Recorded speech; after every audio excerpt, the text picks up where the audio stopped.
And we're live, which is great. Yeah. You gonna be okay there? Yeah, it's just one cough. Get off my back. I'm sorry. She's worried. I know, right? I'm sorry. It's all good. Yeah, I'll be It's fine. It's like someone coughs. Oh God, he's going to die. That's what it feels like sometimes. It's like frickin', it's like that freaking pandemic game. Oh God, someone coughed in Europe. Close Madagascar. Completely. No flights, no sea travel. Have any of you seen that that sketch on the Amanda Show where there is like this overreactive nurse who will like freak the fuck out every time somebody even like has a slight cough or sneeze and just like gets a medical kit and shit? I probably have, but to be fair, I remember like 13 seconds total of the Amanda Show. The only thing I remember about the Amanda Show was the fucking car where they put everyone in the car on a hot day. It's like last person to not get out of the car gets the $1 million or whatever. And then they're in there so long and they start eating parts of the car until there's two of them left. And then they're like, wait a minute, they left the keys in the car. We could just drive away with $2 million, and then they do. I mostly remember Penelope. Yeah. It's called Amanda, not you people. Yeah.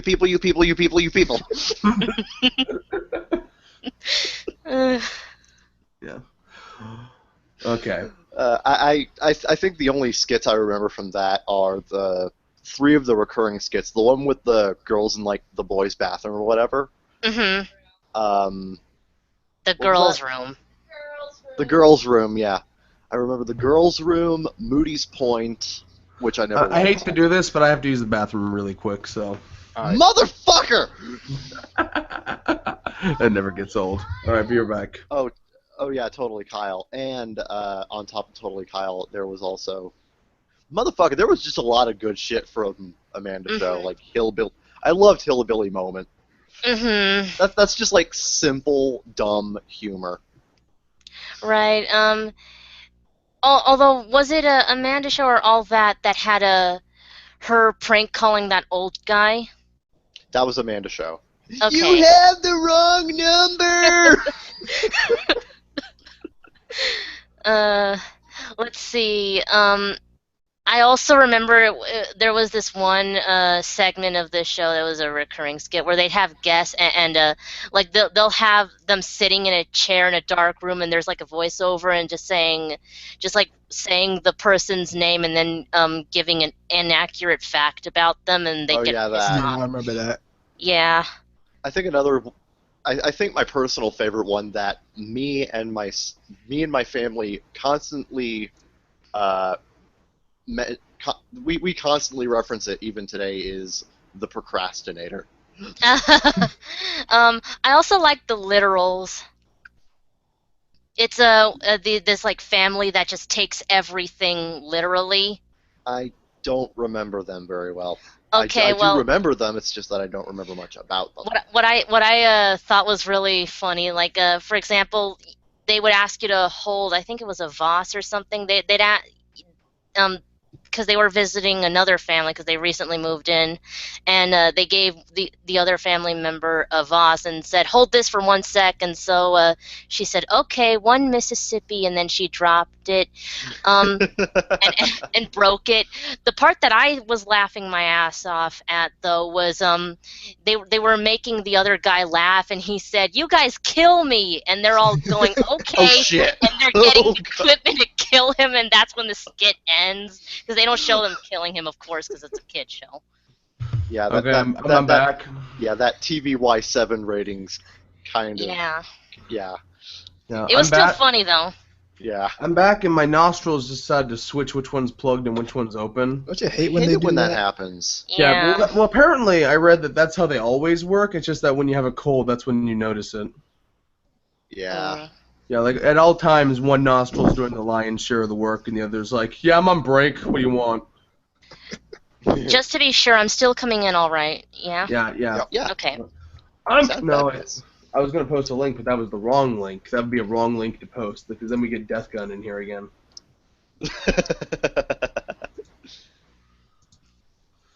You cannot kick me from the chat. It's like, nigga, I just did. You're white. You don't have N-word privileges. Stop it. No, it's Ah. okay if it ends with A. That's what I've been told. Yeah. Yeah. I just gotta make sure I auditorily spell it. It kind of reminds me of that one Vine that I saw when white people try to act black, and this guy's Ugh. walking into an elevator, and this guy's walking into an elevator on the phone, and it's like, yeah, so I was talking to this nigga, and then he just looks up, and there's just a bunch of black people in the elevator looking at it, and one of them just goes, what? Fucking hell, my glasses are dirty as shit. Yeah. I have a feeling I'm going to have to get glasses eventually, because I'm always staring really close at my computer screen. You're 21 years old and you're just now deciding, oh, I'm going to get glasses. Yeah. My vision's mostly been pretty good throughout my life, but I don't know. I think I might have to wear glasses eventually in my life, because glaucoma runs in the family. I don't even know what that is. It's an eye condition. Fucks up your eyes. Mhm. Oh, yeah. And you can end up blind from it. Although what I find really interesting is that you can use medical marijuana as a way to treat it. Yep. Yeah, they were if actually. you live in the right state, you know. Yeah, they actually made a joke about that in season 2 of DBZ Abridged, when Really? when Piccolo was brought back and Kami just reappeared. And it's like, oh, fan-friggin-tastic, we're back here again. Then he looks over at Mr. Popo. He's watering the garden. It's like, Mr. Popo, what are you watering? Pot. Pots of what? Pot. I'm not getting rid of it. Are you kidding? That shit's great for my glaucoma. Oh, man. I actually forgot about that. Yeah, it was one of the stingers. I love that one. All right. Let's start the show, shall we? All right. Let me just take a Alrighty. drink here. Ugh. Yeah, 30 Me minutes too. later. Okay, let's start the show. Me Yep. too. I have to also. Okay. Have you drank something? I don't ask permission to take drinks, man. Yeah, just fucking do it. We're all adults here. We can drink when we feel like it. A chaser, did you mean more Captain Morgan? We can drink when we want to. We can leave this world behind. Because your friends don't dance, and if they don't, They don't dance No, and they drink. ain't no Those friends of mine. It's drink. If your friends Yeah. don't drink, they ain't no friends. I of didn't mine. make the mistake. Kevin made the mistake. Kevin. Well, I decided to quote the actual lyrics, so fuck you. He's bad at song parodies. He can't keep the rhythm, man. Weird Al, he is not. Exactly. Okay, is Anyway, everybody let's fucking begin. ready or whatever? Let's do it. Alrighty. Do it! All right. Beginning in 1 sec. Beginning in 3, 2, 1. Welcome to the Baka Gaijin Show, Episode 5. I'm your ever-loving and ever-charming, dangerous rascal of a host, Zeke Freak. To my left is my Nah, I had a fucking word. I forgot the word, though. My immovable co-host, Kevin Faulkner. I can see the future! And to my right is our on and off again third chair, Elena. Hiya. Heyo. And Daylight coming, me wanna go home? Exactly. And sitting directly in front of me is special guest and friend of the show, TimeenforcerAnubis. If Kevin can see the future, I might have to kill him. Mhm. I knew you'd do that! Welcome to the show. Today we've got 4 topics for you because it's a jam-packed episode full of goodness. Four nerds, 4 topics, several hours of fun. The first topic is anime we've said we'll see, but we really need to, or anime we need to finish, or just anime we need to fucking see already. So, take it away, everyone. Oh boy, I'm just gonna let the other guys start this one off, because if I start this off, I'm gonna dominate the topic again. Well, I would. It's just that Mark Wahlberg and Will Ferrell aren't here, so. I think we'll all be spending a lot of time talking about it because of the never-ending backlog. Oh, exactly. Look at my plan to watch list here. 324 titles. Nice. Motherfucker, what the heck? I don't think I'll even be able to mention everything. I don't think any of us will be able to mention everything. But Yeah. I'll start off by saying I haven't watched the 2 Pat Labor movies, which is hilarious because I have them. They're on my shelf right here. Bought them 2 years ago. Maximum have accessibility. Do you have the standard or limited editions? I think they're the limited editions. Excellent. As in The one that comes limited with the viewing book from and all Anubis. Yeah, for me, I really need to finish the TV series of Dirty Pair. Wait, not you go Dirty Pair, on and on. Dirty You go Pair. on and on and on about Dirty Pair, and you've never even seen it. No, I have. It's just I haven't finished the TV series. I have it on DVD. Man, It's all just this like- shit people already own that they haven't seen. Literally And, maximum accessibility, and you're like, And I also need to finish up the one anime I spent over $100 buying, Magical Project S. what does the S stand for? Sammy, Still need to Pretty see Sammy. That's a good one. Let's see. I too have anime I own on DVD, but still haven't finished. Let's see. Welcome to the NHK, Witchblade, and School Rumble, Yes. and a few Ghibli movies. You bought Witchblade? Yes. Which Blade Wow. was okay. You're more of a feminist than I took you for. Take that back. I'm not taking it back.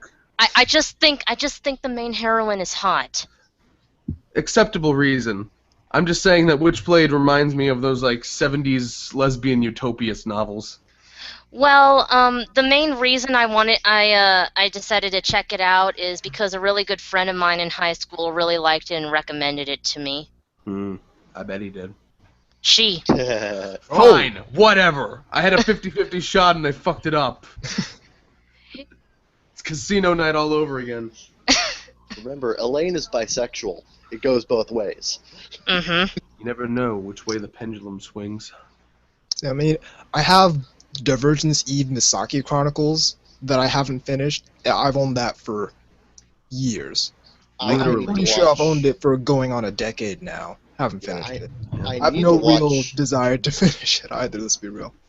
Yep. I need to watch. Why'd you bring it up Divergence then? Eve. I need to watch Divergence Eve because it's Hiroshi Negishi who directed the Tenchi Muyo movies, which I really like. So yeah. Well, I can tell you a few things about Divergence Eve. It's not Probably good. going to be disappointed. It's not very good. Yeah, from what I understand, the Tenchi movies are considered like his artistic best, and Divergence Eve is like, ah, shit. See, that's actually another thing I want to finish that I've already started is a Tenchi Muyo. Oh my god, I love Tenchi Muyo. I still need to buy it.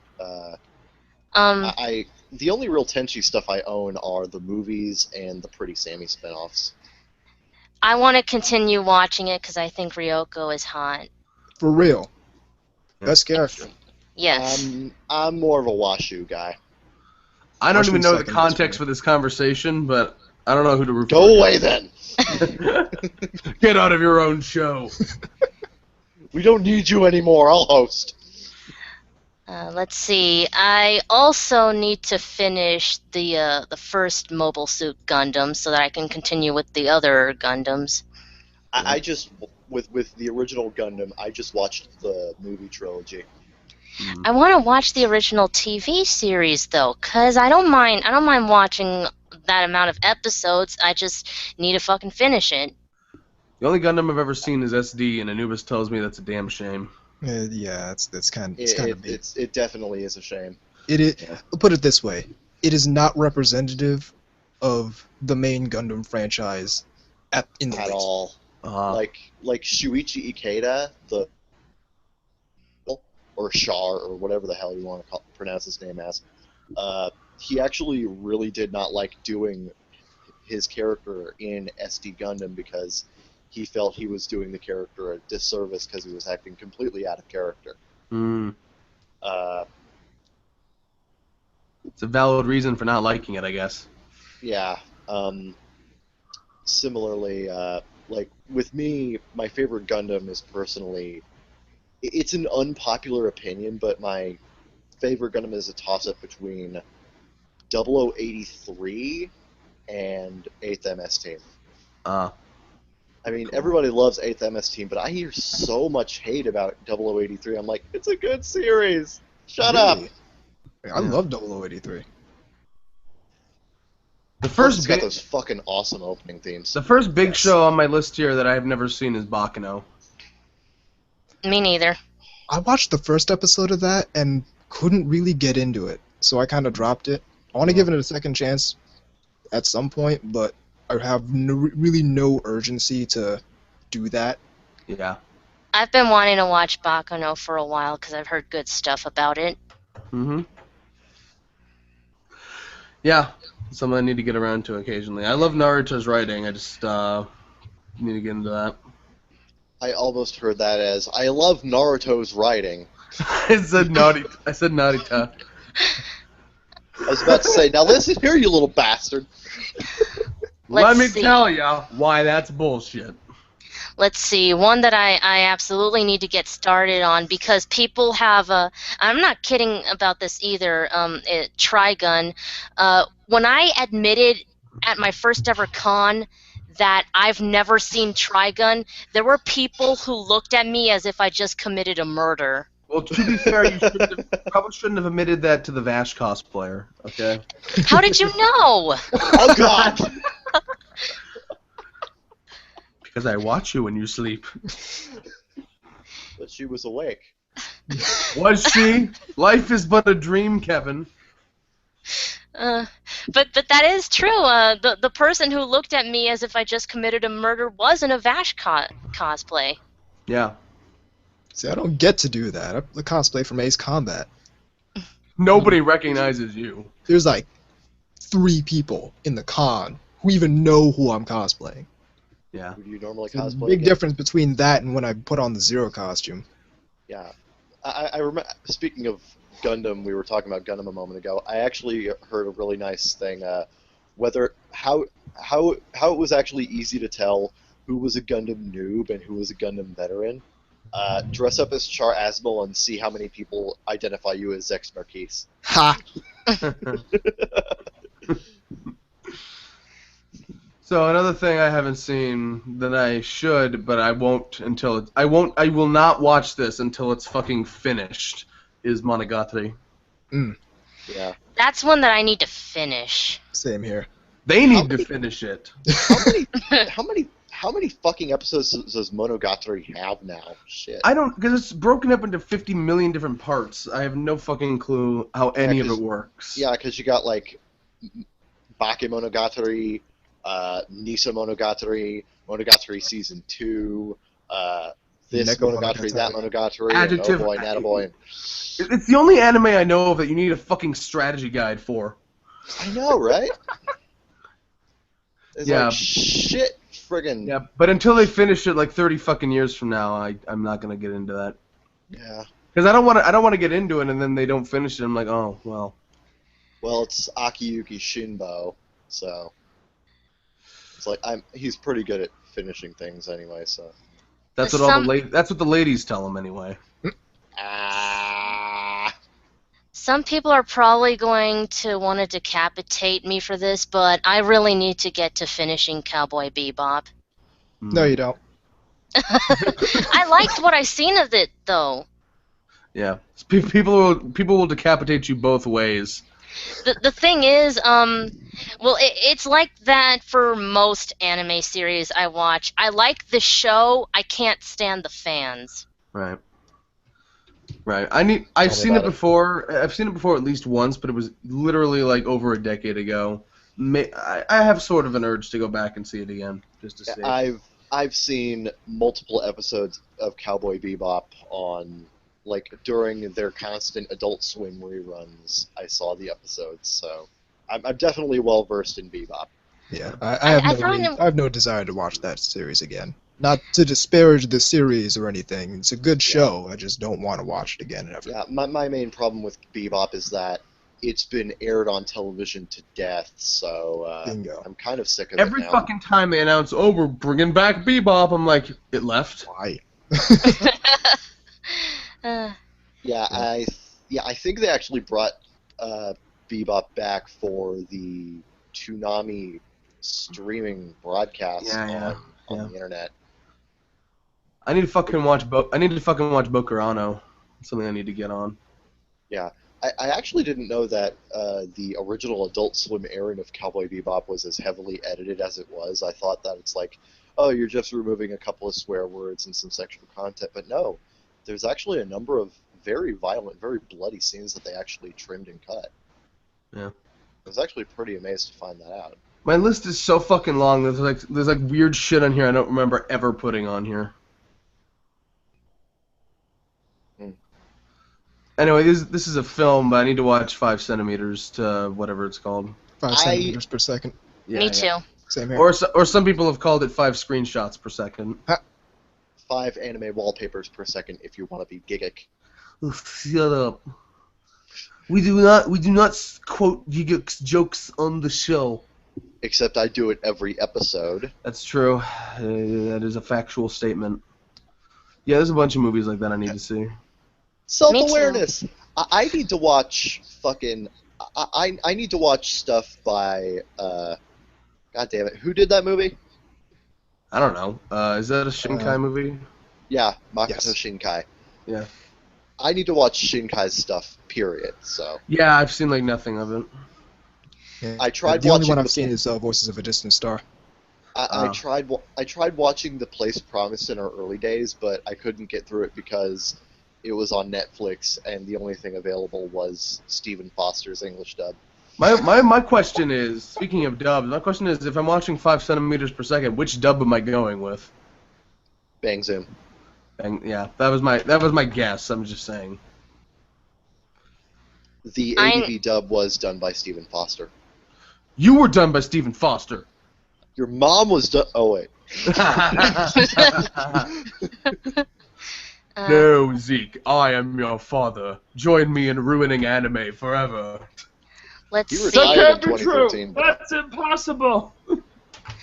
Let's see. In terms of anime movies, one that I've been meaning to watch for a while but haven't is Garden of Words. Yeah, that too. That I need to also watch. Speaking of gardens, I need to watch the entirety of Garden of Sinners. I was about to say that. Well, fuck you then. I did it. I tried Yeah. to once. I downloaded a fucking 80 gig torrent or whatever, and then I found out that it was all corrupted. Oh. So I was like, oh, fuck this shit. I hate that. Yeah. I also need to watch episode 3 of Strike Witch's Operation Victory Arrow. I need to finish frickin' the second season of Strike Witches. Did you at least get to see the episode focusing on Lucchini? Yes. Yay! Wait, there's an episode focusing on leukemia? What a night. Oh god, I hope not. Oh my god, that'd be depressing. This show just took a dark turn.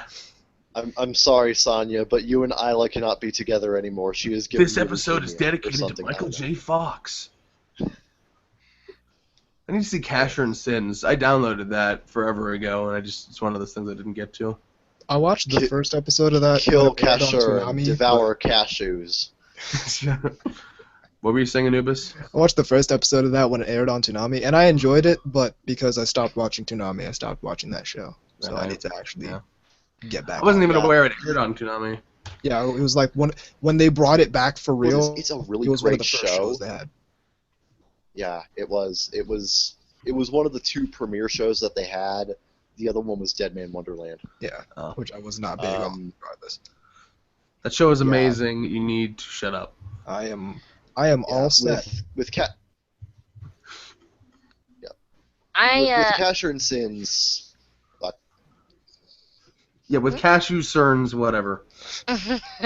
With Casher and Sins, I actually kind of was amazed that the people who were watching Toonami ended up making a lot of fun of it, simply because of how dark and Oh, how you know the introspective fucking the Toonami show live was. tweeters are just a bunch of cynical asshats. Yeah.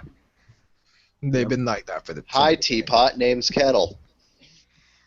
For a while, I've been I'm meaning. No, I'm not a Toonami live trader. I'm just a cynical asshat about everything else. For a No while, Go on. For a while, I've been meaning to, but never got started on Cromartie High School. I have heard I so many started great watching things. that a while back, and I enjoyed what I watched, but I have no real desire to continue on it. Speaking of the I'm curious. C-section, go on. I'm Speaking of curious. I'm sorry I keep interrupting you. It's all good. Continue. Oh, speaking of the C-section, I need to watch Chobits. Me I too. have to finish that one. I need to finish it. This is great. In the C-section, I need to watch Nunnally in Wonderland. That one's it's amazing. It's hilarious. Yeah. I'll tell you right now. That's like That's like the greatest thing you could just do on a whim. It's like, hey, why don't we just do this weird special? Let's see. Characters in Alice in Wonderland. Why? Yeah. We made R2. We're good. Well, Doing yeah. crazy shit. That's something I need to finish is Code Geass because I only saw 1 or 2 episodes of that. What? I What? think one of the I want to lynch you. Code That's Geass was fine. Code Geass was the shit back when I was in high school, man. Go ahead That and was lynch me. That was like my freshman year right there. Yeah. See, I actually, when Code Geass was like airing on Toonami, I actually was not into it. It wasn't a Toonami show. It was Adult Swim action. Wherever it was. Stop being so fucking nitpicky, Kevin. There's a big difference. Adult Swim action kept screwing over its shows. Toonami doesn't. There's a big difference. Adult Swim action was all fucking Inuyasha and Fullmetal Brotherhood. When it was like Adult Swim action, I apologize. I actually wasn't really into it. I only got into it after the fact. And really, the reason I even started watching it was because I liked C2. And then I discovered, hey, this is actually a really good show. Exactly. Oh, C2, you mean Pizza Butt. Yes. Exactly. I want to watch it for Lelouch because I think he's a badass. He is. He is. He's a badass. Yeah, exactly. Seriously, the first episode, the moment he gets his Geass powers, he just tells a whole bunch of soldiers to commit suicide. That's cool. Yeah. That's cool. Yeah. Talk about a hook, man. It's just he spends the entire time. It's like chess. Oh, I'm kind of scared of all this stuff. And it's like, oh wait, I have cool powers. I can make people do stuff. You guys, kill yourselves, man. I don't care what anyone says. That show is a classic. That show, it really is. Yeah. Well, except for R2. I liked R2 was R2 a actually. mess. R2's fine. You know, like it could have, if they followed their original plan, it probably could have been better. But R2 is perfectly fine as it is. Yeah, what it ended up being is nothing bad. It's really great actually. Yeah. I think the biggest problem is that they moved it from a late night time slot to a prime time slot. Yeah. So. Which is the weirdest fucking thing ever, by the way. Why? It's like, hey, people really like this for being dark, violent, and mature. Let's move it to a place where families can watch it. let's make it less of those things. It's like the reverse of what happened with Hunter x Hunter. Yeah. Another show I need to watch. Go on. No, Hunter x Hunter. Oh, yeah. But the one that I was going to say is I also need to finish Cardcaptor Sakura.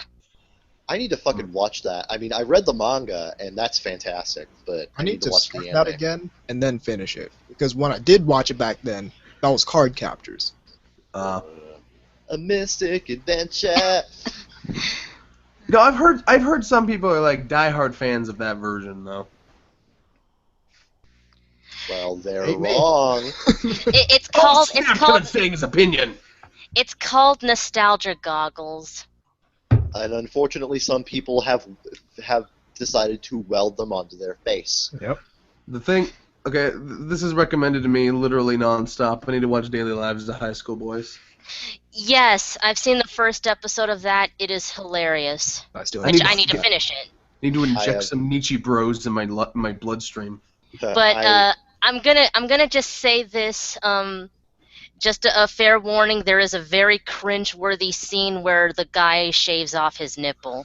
Oh. I watch fucking Social Disorder. Cringe is my life. I mean, cause the thing is, like, there were apparently hairs growing on his nipple, and he didn't want to pluck them all individually off, so he just decided to shave it, and then his nipple went along with it. As I stated previously, I need to watch Digimon Tamers. I never watched anything past Adventure 2. I need to finish Digimon in general. Which admittedly, people have told me Tamers is the last good one. So. That's bullshit. What is it, Kevin? Do you have a fucking counterpoint? Tamers is not the last good one. People keep saying, "Oh, Digimon Savers, aka Data Squad." I'm just gonna say Savers. It's like, "Oh, Digimon Savers is so bad. It's just a shonen anime with a Digimon skin." Yeah, and that's what makes it good. Wait. People thought Digimon wasn't shonen? Well, it's more Savers is more like your typical Shonen Jump show. Like, literally, the only way. I'll repeat. People thought Digimon wasn't shonen. The only way, in Digimon Savers, the main character is able to evolve his Agumon is by actually punching another Digimon first. You know what? I don't get why everyone has to have an Agumon. Why can't Agumon just be like Tai's special thing? There are only 2 seasons with Agumon. That's 2 seasons too many, or 1 season too many. Well, to be fair, Savers came like multiple years after Frontier, which was garbage. Yeah. Came multiple years after Frontier, so they needed a hook to really bring the viewers back in. True. And they figured, hey, best way to do that is to bring Agumon back. Isn't the Savers one with the weird fucking art style?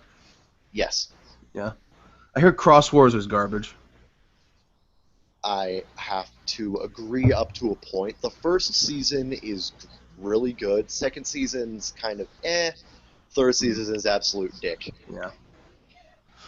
Part of me wants to rewatch Adventure 1 and 2 just because it's been so long. Adventure 202 does not hold up. You know, you keep telling me that, but I keep telling you I liked it. Honestly, yeah, I have no desire to watch any Digimon at all anymore. Yeah, unless it's Digimon Rumble Arena. That's the only Digimon thing I'll have anything to do with at any point in time. With the fall anime season, our last topic, I actually am going to have to bring Digimon up again. Alright. Well, I look forward to that. I need to watch Ergo Proxy. Me too. I watched a couple episodes of that, didn't get into it.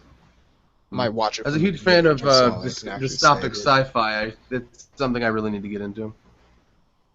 There are a few Iyashikei shows that I really need to finish. Kiniro Mosaic, Gochumon wa Usagi desu ka, and Non Non Biori. You didn't see fucking Coffee Shop? For some reason, it just reminds me of that fucking song. You know which one. I work at the candy shop. Yes. It's not the lyrics. I know Neon's gonna punch me in the face, but as bad as people say it is, I feel like I need to see Eureka 7 AO just to have that experience. Yeah, I personally don't think Eureka 7 AO is that bad. I mean, nobody says "ow." No, it's AO. Nobody says "ow." Nobody. I mean, it's bad, yeah, but it's not bad. Well, the biggest problem people seem to have with it is that its message is the complete opposite of the original, which that seems fine to me. Like I'm not like if they want to go ahead and go in the opposite direction, that seems fine to me. So you know. Yeah, that's fine. Yeah. I mean, I know it probably has a ton of other problems, but. I mean, I wouldn't really. I mean, I called it bad, but actually, it's okay. Yeah. As a follow-up, it's definitely a lot different, but it's okay. I think people really rag on it way too much. Yeah. Very contested, that is the thing to say. These are shows that I watched very early on when I was becoming an anime fan that I've never finished. Death Note and Higurashi no Naku Koroni. You never finished fucking Death Note and Higurashi? What the I've never finished Higurashi either, so I never finished Higurashi either, let's be real. I saw the first season of Higurashi and loved it, but I need to watch Ray. Me too. Like, I downloaded Ray. I watched like the first 2 episodes of Ray, and then like shit just kept getting in the way. I'm just like, I just can't. And now it's been so long that I feel like I need to rewatch season 1 just so I understand the second season. Yeah. Yeah. So that's a thing that needs to happen. I need to watch Golden Time because I really liked Toradora. So. I need to watch Toradora. Oh yes, it is amazing. Toradora's good. See, here's my problem with Toradora. Okay. I start the show and I get 5 seconds into the opening animation, and I just keep repeating that, and then 15 minutes later I'm like, wow, I wasted 15 minutes watching this girl pull up her eyes. Let me go do something else. Yes. They should put that I can't watch it. I'm having that same problem of GX's second ending, which is so fucking catchy that I keep repeating it. Although wait until you get to the Japanese version of 5D's fucking Jam Project. Yeah. Although credit where due, the English opening of 5Ds was fucking awesome. Speaking of characters voiced by Rie Kugimiya, I also need to finish the second season of Shakugan no Shana, and I need to watch the other seasons of Zero no Tsukaima. Well, you also got to watch the 3rd season because that's the best. Yes, I've been wanting to for a while because I really like Shana. Yeah, season 3 takes Shakugan no Shana from a good show to a fantastic show. Yeah, the thing is, a lot of fans beg to disagree with you on that one. Because here's the thing: is that a lot of it felt like it came. The big shift feels like it comes out of nowhere because the first 2 seasons left out a lot of the build-up towards it from the novels. So I admit that it can feel a little jarring, but it seems like people just never fucking got over that. Yeah. I just need more Shauna in my life. Yeah. I think we all do. Because I love her. Yep. Yeah, I admittedly, and we talked about Tenchi Muyo briefly earlier, the only Tenchi thing I really need to finish is I need to watch the second half of Daughter of Darkness, only to say that I saw the whole damn thing, because I turned that thing on. Believe it or not, I actually bought that from a pawn shop and watched it blind, turned it off halfway, returned it, and then bought Akira instead. I actually walked like a mile back to the pawn shop, said, I fucking hate this, give me Akira, which was the same price, and they're like, okay, fine. I need to watch Gosick. I never finished it. It's Gosick. Fuck you. Anyway. The weird thing here is that it says it's just, like, the Hummingbird description for the show is really long for some reason. And then it says source Tokyo Pop. I'm like, what the fuck does Tokyo Pop have to do with this? They released the original novels. Did they? Yeah.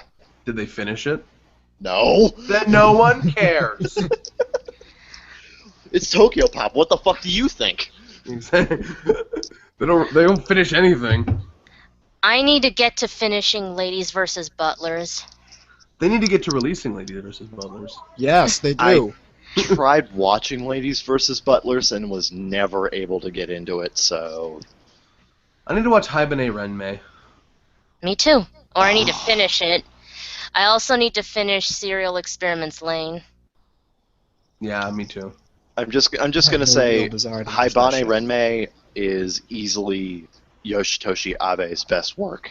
A lot of people will probably contest me on that, saying Lane is his best work, but as excellent as Lane is, it's not really something you'd like to watch on repeat. Yeah. I also need to watch Technolize, so I need to watch all of his stuff. I mean, I mentioned Ladies vs. Butlers. Other really ecchi shows that I need to finish are Kiss Sis and To Love Ru. Yeah, I'm like halfway through the first season of To Love Ru. It's like one of those things I watch on and off again every now and again. I finished I finished the entire first season of To Love Ru and the OVAs. I need to finish the second season, and the reason why I really need to finish it is so I can get to Darkness, so I can see more of Momo, who is the hottest. Yeah. It sounded like you were reading off a mathematical equation.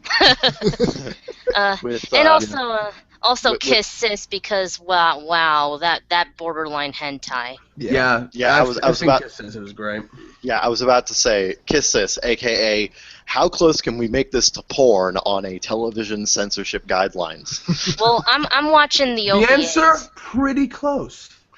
I'm watching the OVAs. And then we have frickin' Prison School and Shimonetta,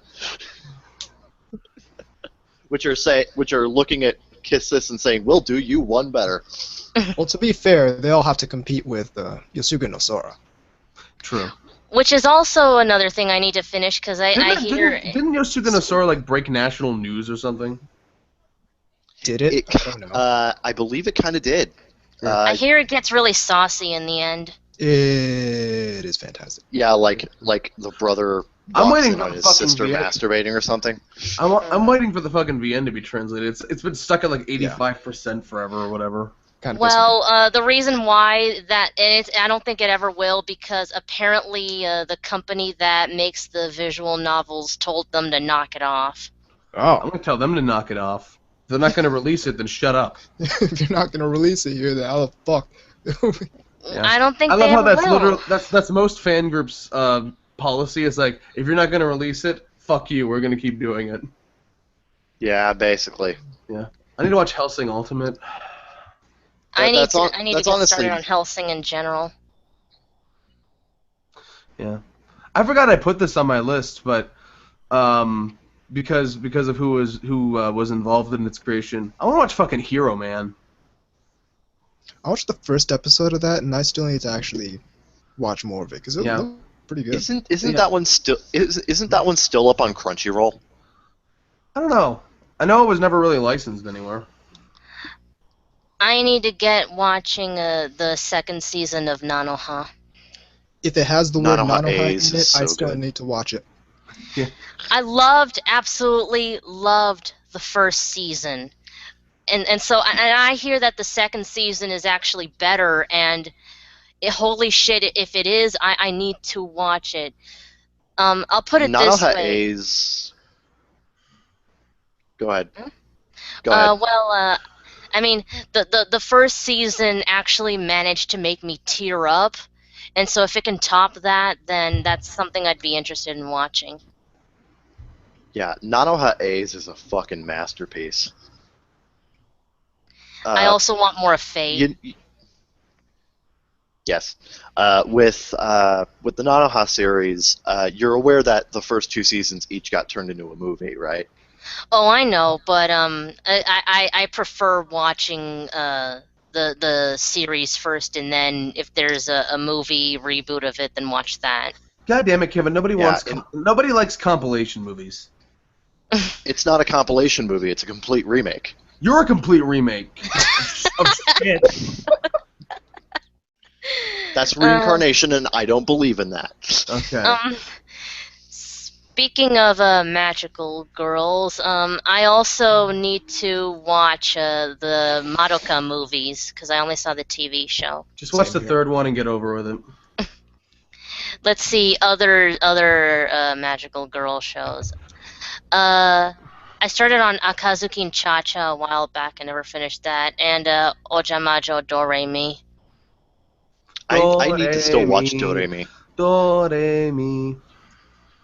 The main thing with Doremi is that it's got a very unusual artistic style that I'm kind of apprehensive to start watching because it's like, it kind of throws me off guard. Speaking of unusual artistic styles, I need to watch Katana Gari. Me too. Yep. That I'm really looking forward to the white-haired, because the white main-haired girl is fucking hot. Yeah. I also need to get to white-haired main girl. Sorry. Main-haired white girl. Yeah, got it. I also need to get to finishing Precure. People recommend this to me all the time. I need to watch Koi Kaze. Yes, I need to also. Yeah. Trying to skim through this list here. I need to. The fucking K's. For me, and going back to movies real quick, I own Redline, but I've only seen the first half of it because the night that I was watching it, I nearly fell asleep in the middle of it because I was just damn tired. So wasn't because you were bored? Too, but for a completely different reason. To be fair, it was like 5 a.m. Yeah, to be fair, it was like 5 a.m. But and I was running all over Creation earlier in the day, so I need to give Koto Shitsuji a shot. Oh, Black Butler. I saw. That's one I need to finish also. I saw the first episode. Oh my god, I'm not even a Fujoshi, but Sebastian. Sebastian's Sebastian is a fucking hottie. Mm-hmm.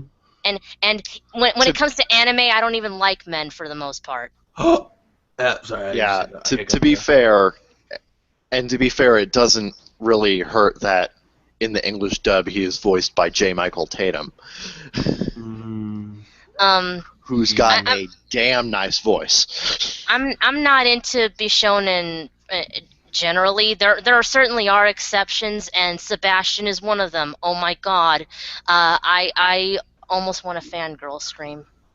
I need to watch Kyoso Giga. I don't know what that is at all. Actually, it sounds familiar, so I probably know what it is. Yeah. It's from that one famous director. You know, the one I don't know the name of. Yeah, that one. I need to get to finishing the original Lupin the Third. Oh, you mean the one that had Miyazaki and Takahata taking over around episode 6? I think so. I don't know. I don't remember which episode I left off because it's been years. I'm also curious about Cutie Honey. That one I haven't started on. Oh yeah, it's a Go Nagai classic. Mm-hmm. I need to watch Monster. That's a great show. Is it? Although you did mention Dirty Pair earlier, that is one that I need to get to start watching, if only for you. Yeah, you mentioned. Yeah. I like her character design a lot. Other really old ones, well, everything from Rumiko Takahashi. I need to see Noain. I've seen the hilarious Crispin Freeman outtake. I believe they went to the Waffle House. I'm gonna have my way with the both of you, and then I'm gonna do the dog. I'm pretty far into Inuyasha, but I definitely need to finish that. But I also really want to finish Urusei Yatsura and Rama 1/2, and also start on Maiso Nikoku.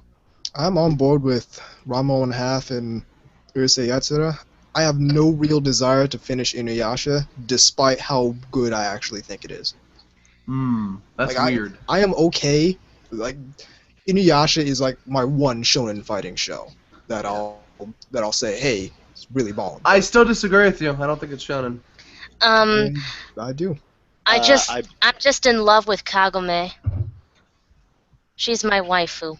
Yeah, she's the best character. Kagome. Inuyasha. Kagome. Sango Miroku. Sango got possessed by a salamander egg. Sango got possessed by a salamander egg. I need to watch Panty and Stocking. I need to finish that. Same here. Boy, what the fuck?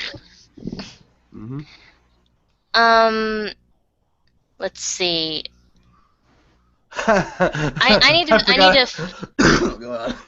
I know Anubis really doesn't like this one, but when I saw the first few episodes of it, I loved it, and I really want to continue Wolf's Reign. Yeah, no, I really didn't like that one. You mean Watership Down?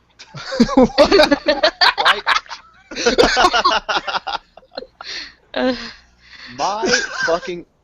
I've said this before, but my fucking cousin's been badgering me to watch Wolf's Reign, and I'm like, fine, I will, eventually. You know, I really liked what I've seen of it. I want to watch fucking Photokano just to give a big fuck you to Zach. That's what I need actually to do finish. want to watch Photokano. I don't like Photokano either, so... Shut up, you Zack sympathizer.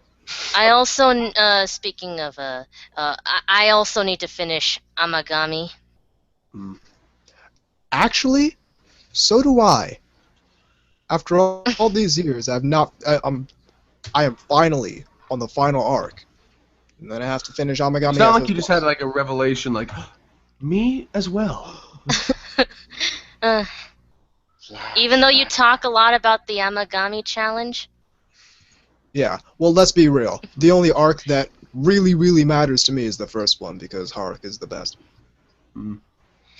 I need to get started on Setoka Yakuin Domo, That also known as fucking- SYD. Also, as Finish also known as what? SYD. SYD.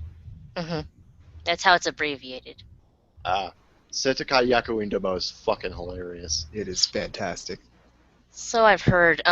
It's like the first episode, my eyebrow, I just had a complete what the fuck am I watching look on my face the entire time I was watching the first 2 episodes, because I'm like, the hell? Yep. I love it, but also as a big fuck you to TV tropes, I need to watch Rokubo or Rokubu, I Rokubu. need to finish that one. the series that should not have been fucking purged. Also, stuff let's that's been see. purged from TV tropes. And Just anything So lowly. what? So what? It's Oh my god, the Yeah, fucking they- TV tropes admins are so fucking self-righteous it hurts. they're really. you know this is bad, so you know why we're not doing this. This is obviously immoral. And they removed Speaking of lowly Kodomo no stuff, G-Con I don't know despite if I its ever artistic fin- merit. That was actually one of, by the way, just quick trivia out there. That was actually one of my prototype names for this show was the Obviously Immoral Podcast. Also, speaking of lowlies, I need to finish, because I only have 4 episodes, including the OVA, to watch of Mitsudomoe. I actually need to finish that one too. I put it on hold because I've been watching my Upote Blu-ray, but I am absolutely in love with it. So I definitely need to finish it. It's put it this way, no other anime has ever made me laugh that hard in a while. Mitsudomo is pretty friggin' great. I Yeah. watched it during the original premiere run, and it's really memorable. Neone is not going to get off my back until I watch Saki, so I got to do it eventually. I really wish somebody would license Mitsudomo for an official English DVD or Blu-ray release, so I can actually just buy it. Yes. Because I would definitely buy Mitsudomo. Let's see. I almost bought, this is a show I need to watch, I almost bought it once. I need to watch Sakura-so. I still need to finish that one. I also need to finish it. I like what I've seen of that. Mm-hmm. A friend of mine actually was part of one of the fan subgroups that did subtitles for that one. Yeah. So I'm Cool. gonna have to check that one out. I really need to finish Gunbuster. Oh, Gunbuster. And also Nadesco, since I need to get started on that one. I know you really like that one, Anubis. Second favorite anime. Yeah, I really need to pick up on Bust Gunner too. Uh, I need to watch, go on. I really need to also finish Kill la Kill, because I've been curious to go back to that one for a while. Man, No. until you finish that, your body is dry. Sadly. My Kill la Kill waifu is no. Is it? Yes. I need to watch Shiki. I downloaded it and then it was corrupted, so I'm like, fuck him. I know You you have a really guys. bad time with corrupted torrents, don't you? At the time, I did. I don't really have that problem much anymore. I know people always have a conniption whenever this show is mentioned, but I have been curious getting started on Sword Art Online. Just Okay, to see what all the fuss is about. First of all, conniption. Yes. Yeah, Yes. that's a word. Yeah, go watch it, form your own opinion. I'm genuinely curious, because I just want to see what all the fuss is about and what people have been whining about. I don't think I don't think you'll hate it. I don't know if you'll like it. I just know that you won't hate it. My immediate response is always the hyperbolic reaction is usually not warranted. It's usually a decent show that people just don't like for whatever reason. Hyperbolic. I mean, I hear a lot of people complaining about, like, there's apparently a rape scene in that, but I'm just thinking, guys, No, there isn't. There's an almost rape scene. Actually, there's do three. you even but whatever. anime? Do you even anime? It's like people got butthurt over that, but there was a straight up rape that happened in Yosuke no Sora, but nobody fucking complained about that. So Because nobody watched it. That's the thing. It's freaking they anime. There's amazing. hentai that depicts even worse than rape. Come on people don't now. watch hentai. Yeah, it's called Soup. Huh? Anyway, I need to watch Sumomomomomomomomomomo. I keep getting reminded that exists. And Sumomo Momomomo is probably the second most awkward title to say for an anime behind Boba Bobo Boba Bo. Yeah, it has like a real. It's based on that Japanese onomatopoeia. I forget what the translation is. I'll look it up. I'm looking it up. Just keep talking. okay, yeah, I need to watch Macross 7 actually. Hmm. Like I watched need to Macross, finish the I've watched first Macross. Did you finish the first 6 Macrosses? I watched Macross, watch Macross Plus, and watch Macross Zero, and watch Macross Frontier. Speaking of and actual series I still like to finish. And speaking of the Super Dimension anime series, I really need to pick up Orgus. When Discotech releases their DVD, I'm probably going to pick that one up. Okay, so anyway, I found it. The title of Sumomomo is based on a Japanese tongue twister. Sumomo mo momo momo mo momo sumomo mo momo mo momo no uchi, which means a Japanese plum is a kind of peach. A peach is also a peach. Both Japanese plum and peach are kinds of peaches. That almost made me as mad as light novel titles did. Peter Piper picked a peck of pickled peppers. Speaking of light novel series, I also need to not titles series. I need to finish what's it called, Haganai, the second season. You know what? I watched that and I got pissed off at Funimation for not knowing how to pronounce Sena, and then I quit. They said Sina, didn't they? They said Senna. They said Senna.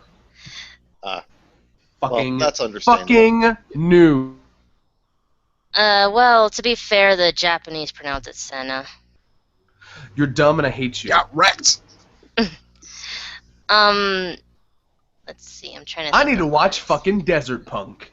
For Me reasons. too. I still need to Me finish too. that, actually. Desert boobs. Yeah. Yeah, acceptable alternate title. I forget what the translated title of this is. I need to watch Tegami Bachi Reverse, or no, it's Tegami Letter Bachi. B. Yeah, Letter B. I'm actually heard that in my I'm life. actually a big fan of the manga, so I You don't like the anime? I like the anime enough. Well enough.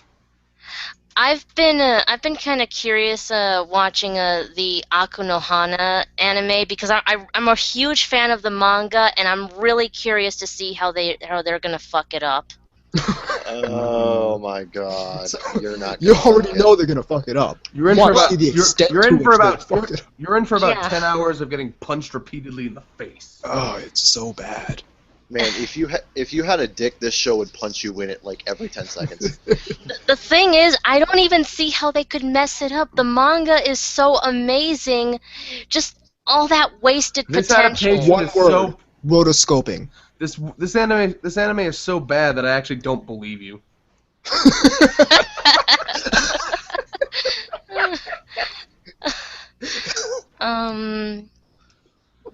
What was I gonna say? I need to watch the Rail Dexes. I need to finish those. I need to get started on Black Lagoon I had to finish that, damn.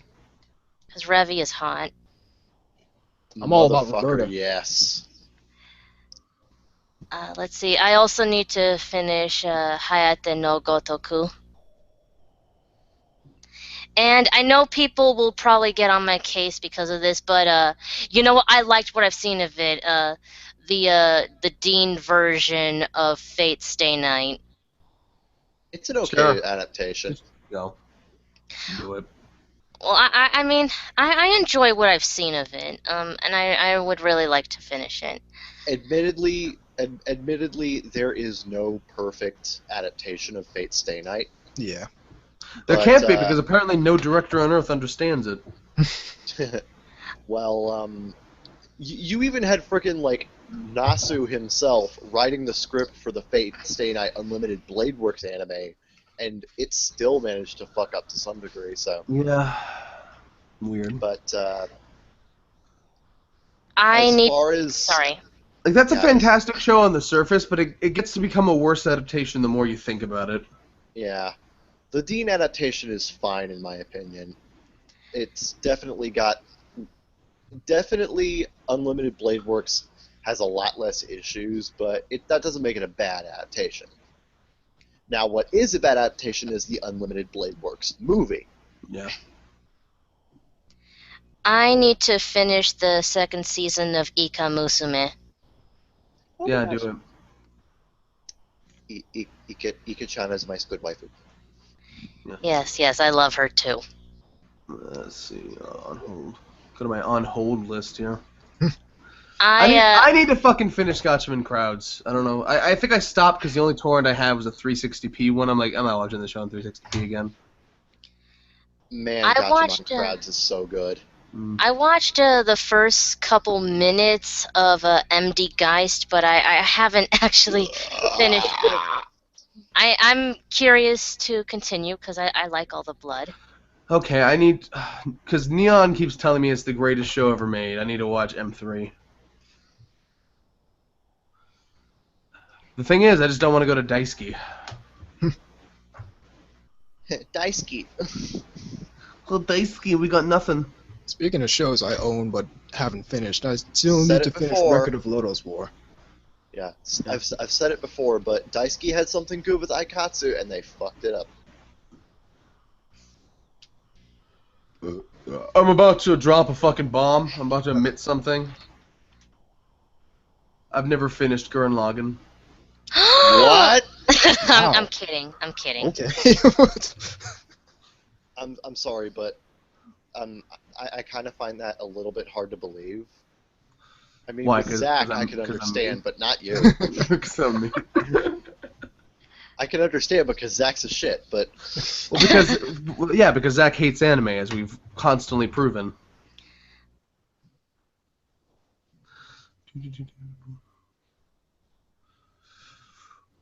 it's Did I like drop out? I'm sorry. no. Alright.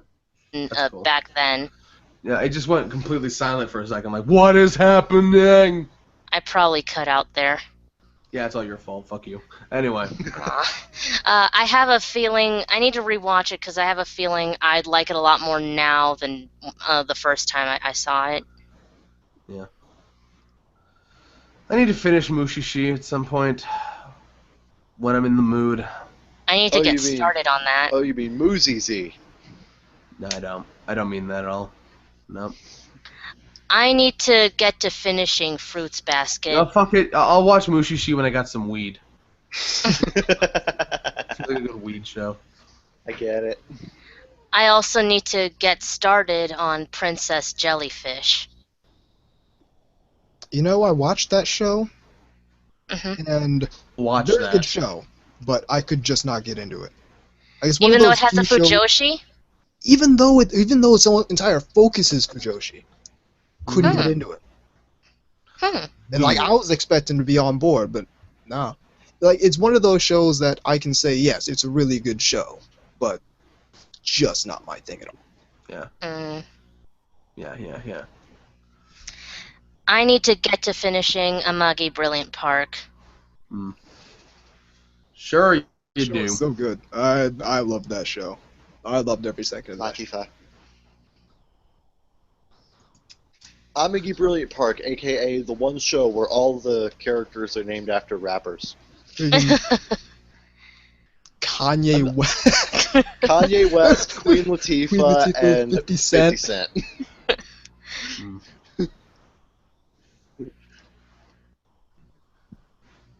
I need to get to finishing Full Metal Panic. Right. You know, I have no desire to actually finish the main show of that because I watched all of Fumofu and loved it, and like half of the main show I just didn't like at all, and that was the show that the half that dealt with not school comedy. To be fair, the first season done by Gonzo is very rough around the edges. I still consider it a good season, but the second raid is so much better. See, You know, the main reason I want to finish the first Full Metal Panic is so I can get to Fumofu because I'm curious about that one. But it's like I have to watch it in the order it came out because I'm kind of OCD about that. Yeah. Yeah. I think I'm pretty much out of fucking things. So you guys keep talking about the shit. I'm done. You done your rings? I am not done, but we'd be here just like for centuries if I was to list off all the anime I need to get started on and finish. Just stop interrupting me and pick a handful. Okay. I think we've already picked a few handfuls. Yeah. We have bucketfuls. Okay, we done? Yeah. We done with this? Yeah, let's move on. Yeah. Okay. Yeah. Well, okay, we'll be right back after the break. Future me, there's a break here. She get like a foghorn. I'm not kidding either. We'd be here like for centuries. Oh yeah. I was skimming through my list. I'm like, what's notable? It's like 5 hours later. Exactly. What's notable and pronounceable? I feel like I should just go back and just finish off Misaki Chronicles just so I can say that yes, I have actually watched everything on my shelf. Yep.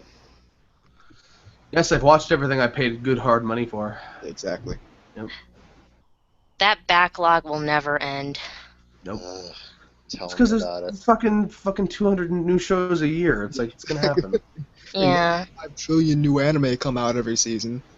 And 200 new shows. Yeah, 200 new shows a year, and like 5 of them are ever any good. 200 new shows a year, and like 5 of them ever are financial success. Weird. That is really weird. Now I think about it. Yeah. Yeah, I've read articles about how the entire industry is really held up by the big successes of a handful of shows. I'm just gonna be over here for the next like 15 minutes playing Sonic Dash on my phone during break. So. Hold on, I'll be right back. I gotta go do something real quick. Sure. Roger. You fucking take care of your shit. Pay your taxes. Get a mortgage. Invest wisely. I kind of love my phone in that it's got a really nice, it's a nice powerful phone. Will you stop bragging about your functional cell phone, Kevin? I get it. My biggest problem with this phone is that it's a frickin' fingerprint magnet. Yeah. You mean on the screen or on like the case? The screen. Oh. Because every time I play something like Sonic Dash, it ends up having this gigantic rainbow smudge on the screen, and I'm like, fuck! Rainbow smudge. I played bass for Rainbow Smudge. I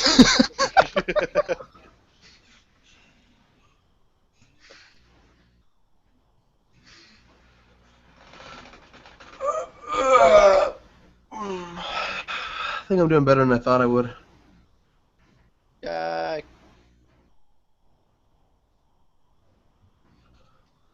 Like, have I been sounding sick? No. Yeah. Oh, sound great. You invigorated me. I'm absorbing your energy. Spirit bomb. Exactly.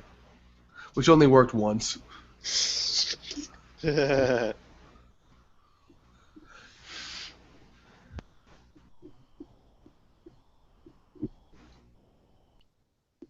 hindsight, I kind of find it funny that in DBZ abridged, Goku actually referred to the Spirit Bomb at one point as, better do the thing that always works.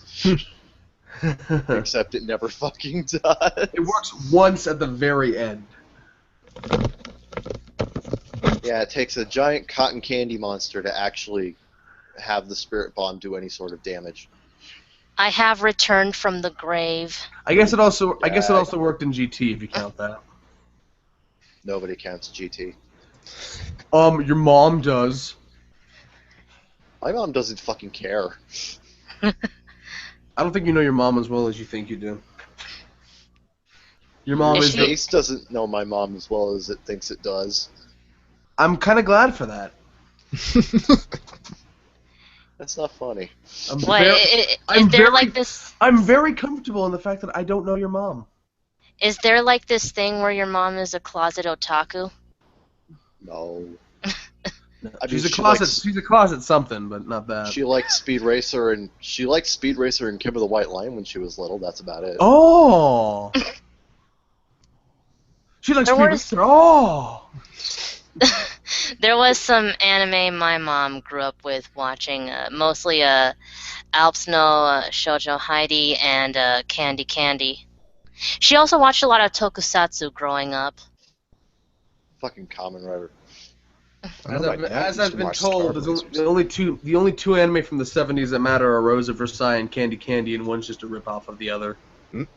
Mazinger Z. I've seen a little bit of Candy Candy. I actually enjoyed it. Kevin, your opinion has been noted and disregarded. Ah! I am so sorry. I need to watch that also. I was also gonna mention Go Lion, but again, wait, be her. Oh, actually, it's Golian. It's actually Go Lion. Shut up, Kevin. Like, if you listen to the fucking opening theme, they say Go Lion. They're fucking fuck? they're fucking Asian. They don't know how to pronounce anything. Well, like how they pronounce it, the Tetons. The Tetons. You does the things and you kills the Tetons. The Tetons are dragging. Adding on Teton on the wall. If I hear that the Tetons are coming, I'm getting into my mobile suit and I'm suiting up for a real battle. If I hear the Titans are coming, okay, let's get in the actual mobile suit and let's actually have a battle. If I hear the Tetons are coming, nah, we don't need. Over the wall, there's a Teton. Just grab a couple of rocket Look at the launchers. window. There's a window. Tetons are coming. The Tetons are coming. The Tetons are coming. By land, by land. My Battle kingdom around, for a whole say. battle around grips. The AU, Axis, and the Tetons. I gotta be right back in his bathroom. Roger. All right. I'm just over here playing my little free-to-play game. I would get out my Yuta Yuri art book that I recently ordered out, but then I wouldn't be able to continue because I'd be fangasming all over Namori's artwork. Don't ruin your book. Yeah, exactly. Exactly. I see what you did there. No, it'd be okay. It'd be like Chitose and Chizuru, where I'd be having a nosebleed and drool at the same time. At Toshino Kyoko.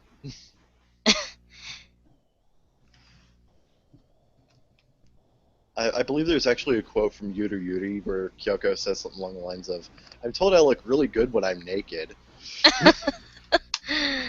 And I'm just looking at the screen like, yeah, I bet you do. She's a loli, of course she does.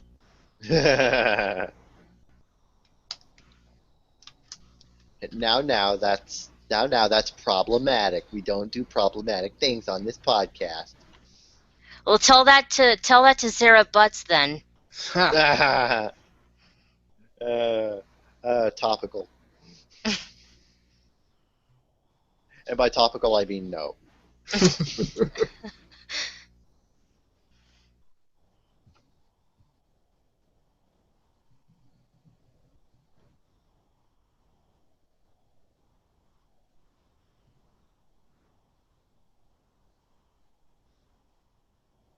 Oh, damn it. Hmm? Oh, playing my game. Ah. I intended to die at one point, but I accidentally ended up You accidentally dashing live. underneath. Yeah, I actually wanted to die in my game. That's something. I accidentally dodged something.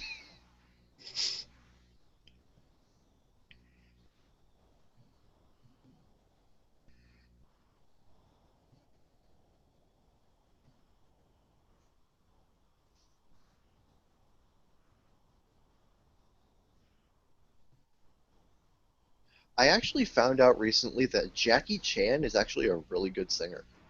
Hmm. Yeah. He did Chang in the Chinese, Mandarin, and Cantonese versions of Mulan. And in both languages, he did a rendition of I'm Gonna Make a Man Out of You. Ah. Nice. And Best song from that movie. yeah, and I'd say that his Mandarin Chinese version of that song is probably a little bit better than the English version. I must watch. Ah, fuck. Frickin' spikes. What did you say you were playing? Sonic Dash. Ah. It's this endless runner game. Ah. But unlike Temple Run, you don't have to use the tilt function for arbitrary reasons. It's all touch controlled. Oh, well, I like it more already. I friggin' hate the tilt controls in friggin' Temple Run. Me too. Probably the main reason I haven't played it in so long. Yeah. It's really the one thing that drew me to Sonic Dash the most. It doesn't have the frickin' tilt controls. It's just swiping on the touch screen, which is much more functional.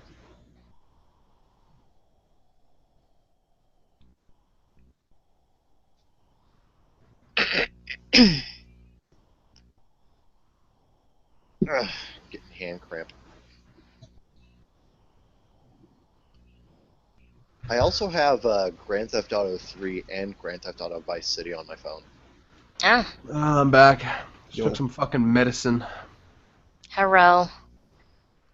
Hello. Took some medicine, the nasty stuff. Hello, everyone. I wish I were a bird. So that's the medicine you want. If your medicine tastes too sweet, 9 out of 10 times it's a placebo. Yeah. You gotta have the freaking awful taste and stuff that always tastes like cherry, regardless of what actual flavor it is.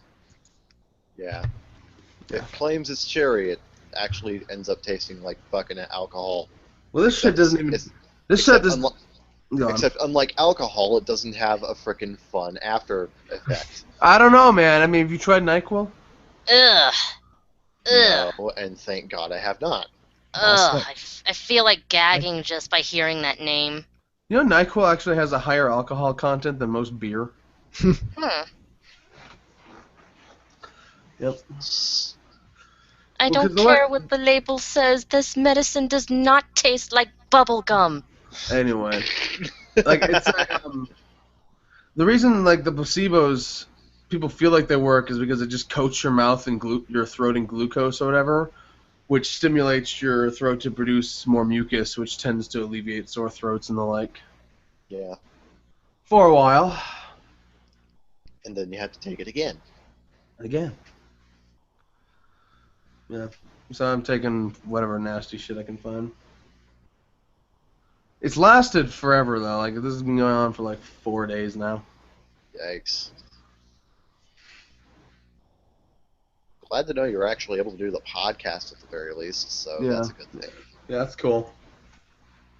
I'm glad that I am, because I thought that the family would be able to interfere with that, but they're being respectful. Yeah. Yeah, honestly, Zeke, I was kind of expecting you to come on here and kind of sound like friggin' Frieza from the original dub of Dragon Ball Z. Hello, welcome to the Baka Gaijin Show. Welcome to the fucking Linda Young podcast. Greatest hits. That's another show I need to finish. Linda Young? What? No, Dragon Ball. Oh. The original Dragon Ball is fantastic. I don't think Z is held up as much as people think it has. Well, I mean, nostalgia. You know what? Nostalgia goggles aren't always a bad thing. Hey, I grew up on Z too. Okay, I still think it's a good show. It's just, I think the original is better. Well, I love the original, but Hmm. I haven't seen Z in eons. I barely remember anything from it, except that there was a lot of violence. And as a kid, I thought that was cool. Yeah, you kind of jumped on me there for a second. I'm like, whoa, chill. It's like we're all friends here. We're all friends here.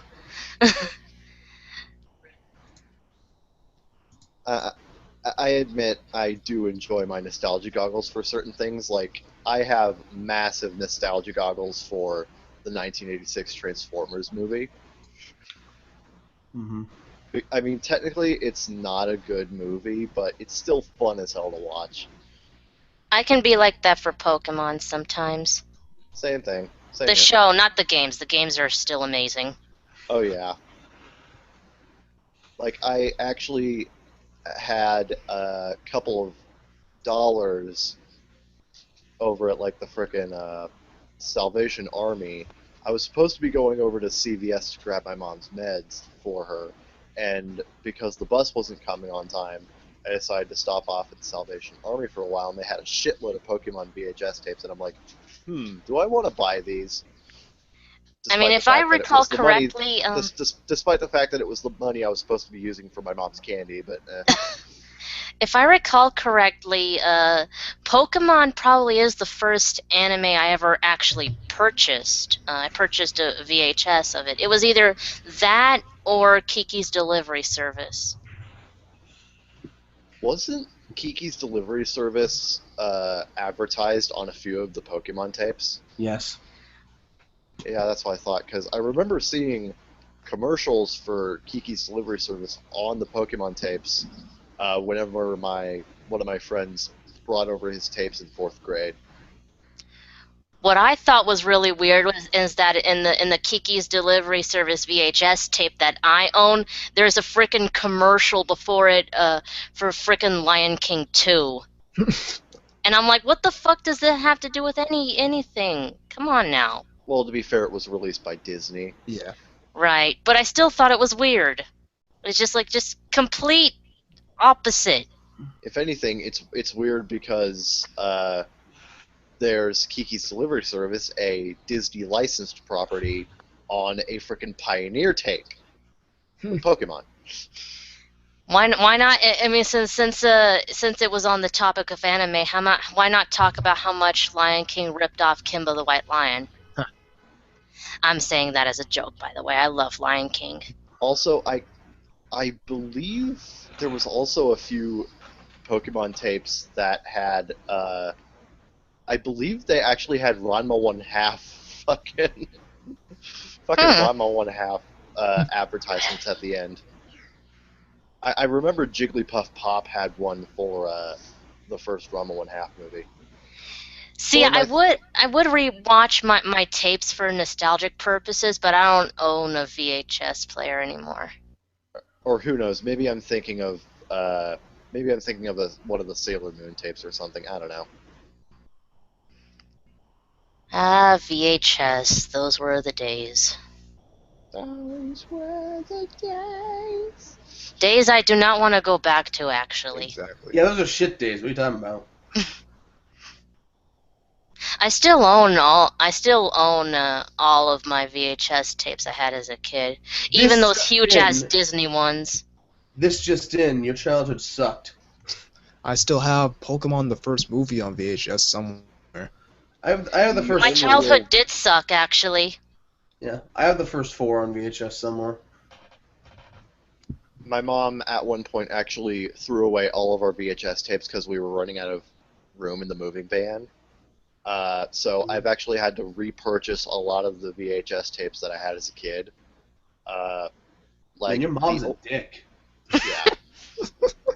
Like I've managed to repurchase Cats Don't Dance, Land Before Time, uh, Land Before Time 2, Land Before Time 3, Land Before Time 4. no, only the original. I've always hated the sequels. Even as a kid, I hated them. Sure, that's what you say now. But He says that now. Revisionist history. Well, it's probably because they made them into musicals, right? yeah, I love the original because it wasn't a fucking musical. Because every fucking movie I watched as a kid was a goddamn musical, and that was one of the few movies that actually wasn't a musical. And I'm like, Maybe yeah, that's I why- really like this. Maybe that's why everyone grows up to hate musicals. We I blame don't. you. We blame you, Universal Studios. They put you in the movies. I mean, I don't have anything against musicals personally. Heck, my favorite Disney movie is Beauty and the Beast, and I love that movie to death. But yeah, admittedly, as a kid, I got burned out on musicals. As an adult, I actually want to see more of them. I've grown to appreciate musicals. I Like, still quite like them. I've What? seen one that I enjoyed. That's it. well, I mean, I don't know. The first time I saw Frozen, I thought, oh, this is refreshing. A Disney movie that is a musical. That hasn't been done in a while. Oh, did you see that Tumblr post about that mother who went into a cake shop and then lied to her daughter about there not being frozen cakes because she's so sick of everything frozen? And then she had like a nervous breakdown in the cake shop about how she's been lying to her daughter. The mother was doing God's work. I'm There's like looking a- forward to the sequel, actually. I like Frozen. Frozen 2. We ran out of plot. I like Frozen 2, but I don't think it deserves a sequel. You just said you like Yeah. Frozen 2, but you don't think it's what? Like, Frozen 2 as in also. why didn't you Yeah. just say that? Because he wanted to deliberately confuse you. Fucking Kevin. Suffer. Ugh. But This medicine is I just also sitting on like my Frozen. stomach. It's just, yeah, I like Frozen as well. It's just, I don't think it deserves a sequel. Now, Wreck-It Ralph, on the other hand, Yes. Wreck-It Ralph deserves a sequel. I am There- so pumped for the sequel of The Incredibles. Like, Oh my holy God, shit. yes. I was actually kind of scared that they wouldn't bring back Brad Bird as to work on it, but he is at the very least a writer on the movie, so that's good. And apparently, according to Brad Bird, originally Cars 3 was going to come out before Incredibles 2, but Cars 3 is apparently having some developmental problems, so Incredibles It's called 2 We actually Can't got Think of pushed Another up. Plot for Cars. They're apparently also gonna make a sequel for Finding Nemo that focuses more on Dory, but I don't think that's really necessary. No, it's Next 100% year. unnecessary. You're 100% unnecessary. Well, I- then. I personally think Pixar has really caught on to like sequel fever. The Yeah. biggest one that I'm really pissed off about. This is the only Pixar sequel I'm pissed off about. Toy Story 4. Yes, me too. There's no. You we have had no a need for new Toy perfect Story. ending. You had a great trilogy, perfect ending. You don't need to tell anymore. Why are you doing this to yourself? Why? See, it'd be really interesting to see a sequel of Inside Out, but I don't think that'd be very family friendly because then I would have to show her going through puberty, Yeah. and it's like that They that actually- wouldn't be I- very I- appropriate. Yeah, I believe they actually. I might be thinking of something from a. I may or may not. Oh yeah, I believe they actually referenced that in the credits of Inside Out.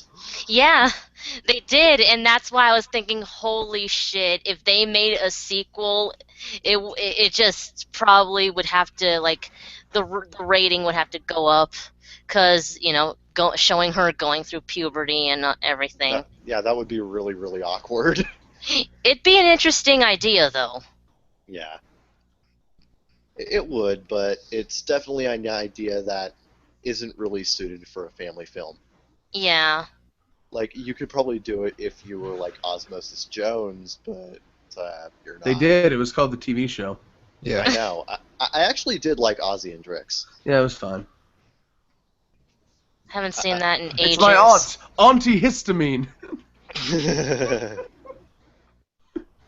And then there were those like rebels. Power to the pelvis! Power to the pelvis!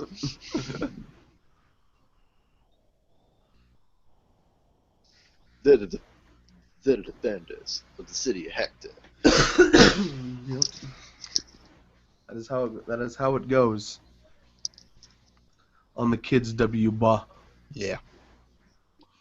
The dubba dubba dubba dubba WB.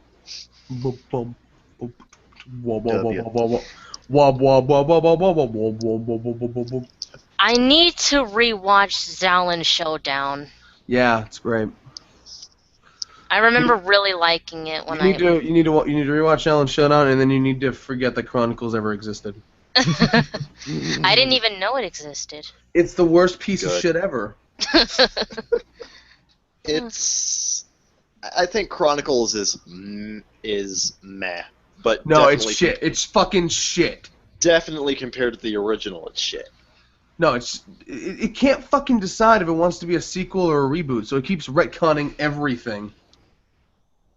It's like it retcons this, but then references something else from the original. Yeah, and then they make a joke about it, like, oh, didn't this used to be called blah blah blah? It's like, yeah, it did. Why didn't you just use that? Well, part of the problem is that they had to write around trademarks because Warner Brothers still owned a lot of trademarks. Like every Shenggong Wu had its name changed. Yeah. Things like that. It's just they replaced every voice actor that wasn't Tara Strong, which is bizarre to me. Yeah. I fucking hate ping probably. pong. I fucking hate ping pong. Fuck ping pong. Everybody hates ping pong. Ping pong is the worst. I hate when fucking like cartoon sequels always do that, but they introduce someone new. It's like, hi, I'm the new guy. Can you please explain the entire previous series to me? And then I'll have no purpose beyond these first 3 episodes. Fucking Code Lyoko Evolution did that too. Stop it. I don't know why I call that a cartoon sequel. It's a sequel to a cartoon. It's just not a cartoon itself. Yeah. I never really got around to watching Evolution, so... Don't do it, because it's shit! Well, I really did like Code Lyoko, so... Yeah, but its ending is fine. Anticlimactic as fuck, but it's fine. Well, I must be one of like 8 people on the planet who could not get into Code Lyoko at all. No, I think a lot of people couldn't. It was alright. Mm-hmm. honestly, as a bit of a pervy thing, I think the one reason I got into Code Lyoko as a kid was because it was one of the few shows I watched as a kid that had fan service in it. Yeah. That was really weird how Cartoon Network didn't cut any of that. Yeah, it's like there were 3 different shows I watched as a kid that had fan service in it, and I just gravitated towards all 3 of them. It was Code Lyoko, Totally Spies, and Oban Star Racers. That aired on television? Yeah, it did. Oban Star Racers aired on Toon Disney. Ah, nobody watched Toon Disney. I did. No, you I didn't. did for a little while. I did. That's where I saw Teacher's Pet. I never liked that show. I love Teacher's Pet. I never got into that one. That is blasphemy. That show is ballin'. I don't know. Maybe it's just because I was too young and stupid to understand it. But maybe if I watched it again now, I'd probably. I don't even know what you more. guys are talking about because nobody watched Toon Disney. Except for us. Nobody. I guess we're like the 3 people who ever watched Toon Disney on the planet. Speaking of Toon Disney, or in this case, its successor, Disney XD. Disney XD is airing Doctor Who. Hmm. The live action one? As opposed to what? Yeah, That's weird. It Wait, is. wait, They're wait, airing hold the. It's like they recently began airing the David Tennant seasons of Doctor Who on Disney XD. Wait a minute. I'm just- What is this? I don't even. She said the live action one, as opposed to what? Well, there is I an heard it. animated. There is an animated short series of. There's an animated Doctor Who. Ghostbusters, but everyone wants to forget that existed. Okay, fuck They you. also The real. wanna- Okay, fuck you. The real Ghostbusters was friggin' awesome. I think you're misspelling garbage. People also want to forget that there's a reboot where they're all chicks now. Well, I mean, Uh. we want to forget that. Most people are probably like, yeah, whatever. I'm did- sorry, but I did I'm a sorry, video but about that. yeah, I'm sorry, but the Ghostbusters reboot is using vaginas to put people in the seats. That's it. It's 100% what's going on.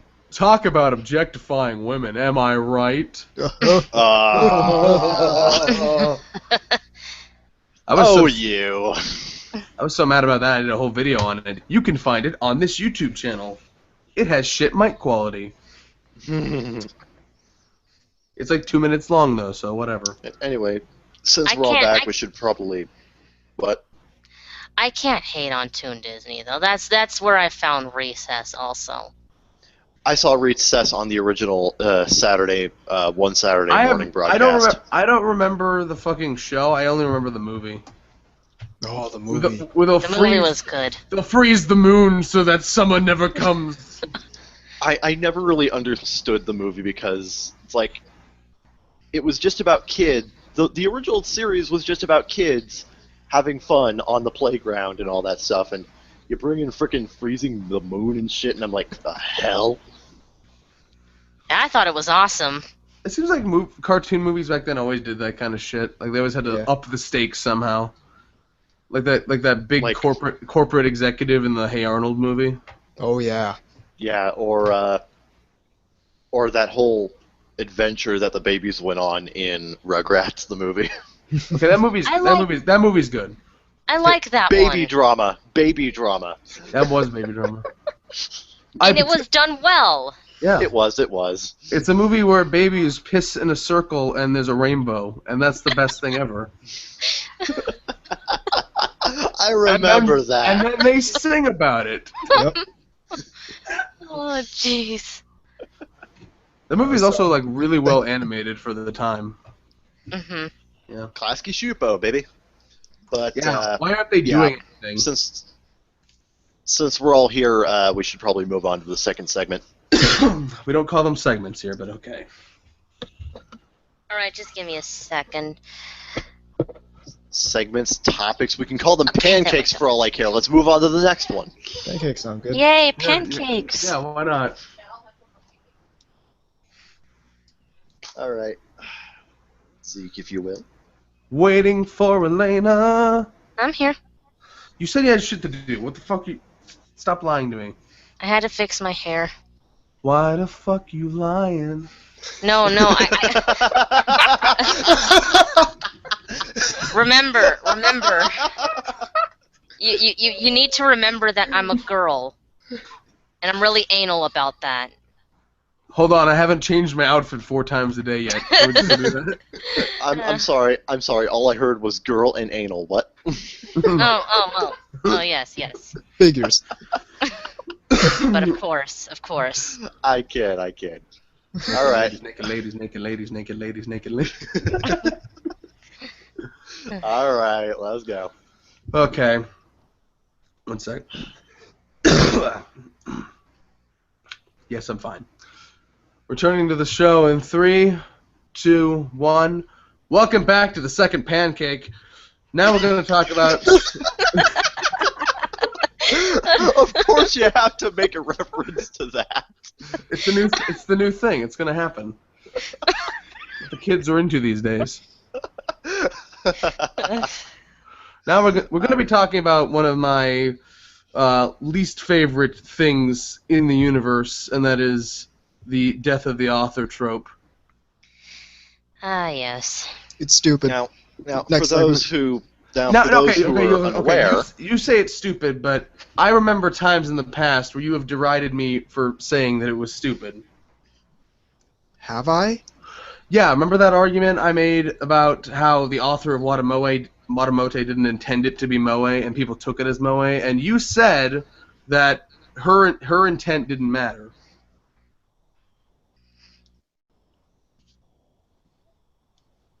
Awkward. I recall you told me that her intent didn't matter, and because people saw it Yeah, as as far as looking at a character and saying that's moe. I mean, Moe, to be fair, to me, moe has nothing to do with authorial intent at all. It's a subjective it's a personal feeling, thing. so it doesn't really matter. Exactly. Regardless of what the author intends, if you feel a certain way towards a character, then that character has made you feel that way. Freaking Guts from Berserk can be moe. Yeah. You say that, but the thing I always go back to is that, okay, well, can I see this character as an asexual trans boy just because I see them that way? No. But the thing is, that's different because moe is a feeling. That is attributing an attribute to the character. Moe is not. How is moe not an attribute? It's a feeling. Okay, you tell me how it is an attribute. Guys, let me put it this way. Moe is a feeling which you attribute to a character. Changing their gender or their sexual orientation is changing a fundamental part of the character that is aside from the intent of the original author. I would know some people that argue that cuteness is an integral part of a character, but moe and cuteness aren't the same thing. They're often related, but they're not the same thing. Moe is a feeling that is inherent in the viewer, depending on how they view a character. Cuteness is just something that a character happens to have. Yeah. Cuteness is much like a penis. Superficial visual quality. Moe futa. Yeah. I don't know if I get it, because to me they both sound like just interpretations to me. Moe Okay, well let's just go back to the topic and argue about this later. The actual topic. Before we confuse 13 hours. Before we confuse some of the readers, or not readers, some of the listeners, we should probably describe what Death of the Author is. Thankfully, I like to read my anime. I have that's what visual novels are for. I have a handy-dandy description of it right here. Death of the Author is a concept from literary criticism which holds that an author's intentions and biographical facts should hold no weight when coming to an interpretation of their writing. That is, that a writer's interpretation of their own work is no more valid than the interpretations of any of the readers. Which I think is total bullshit. Yes. I think it's...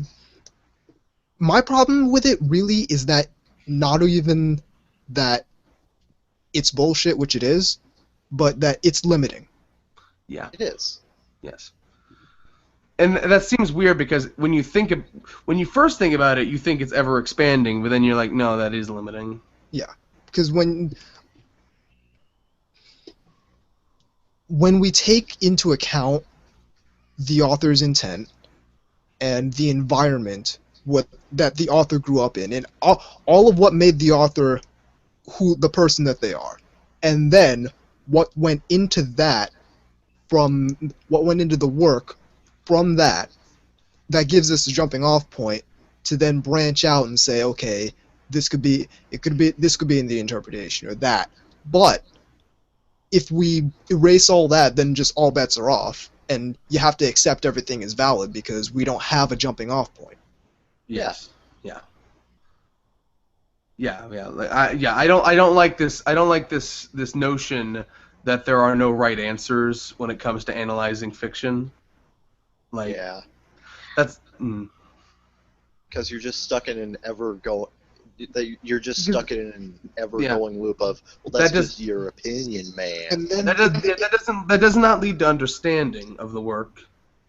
And then it opens up the floodgates for people to start attributing their personal pet issue or whatever they have to certain aspects of the work that weren't the intention at all. But because then we have to accept everything as valid, we have to discuss those too. I think Yeah, the main problem is that the thing with art is that it can be interpreted in different ways, and sometimes people just want to dictate just how this is based on how they see it. Yeah. Exactly. Because it's so easy to point at someone else and say, I'm right because somebody else said it, rather than making your own words. Yeah. You know? I think the biggest problems with this whole subject have really come to light as of late in regards to the Tumblr community, because they're the ones who have been really pushing this whole death of the author thing way far. Hey, Kevin, did you know that Dipper is an asexual trans boy? Yeah, I know, crazy, right? Yeah, right.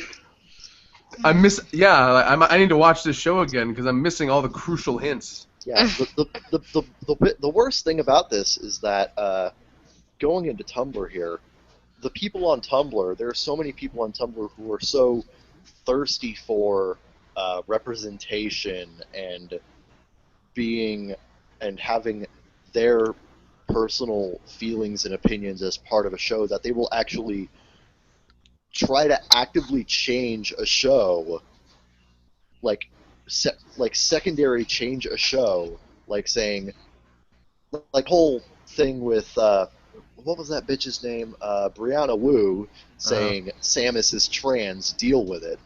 I think that's probably the worst example. This is my opinion. It's correct, probably. And here's the second.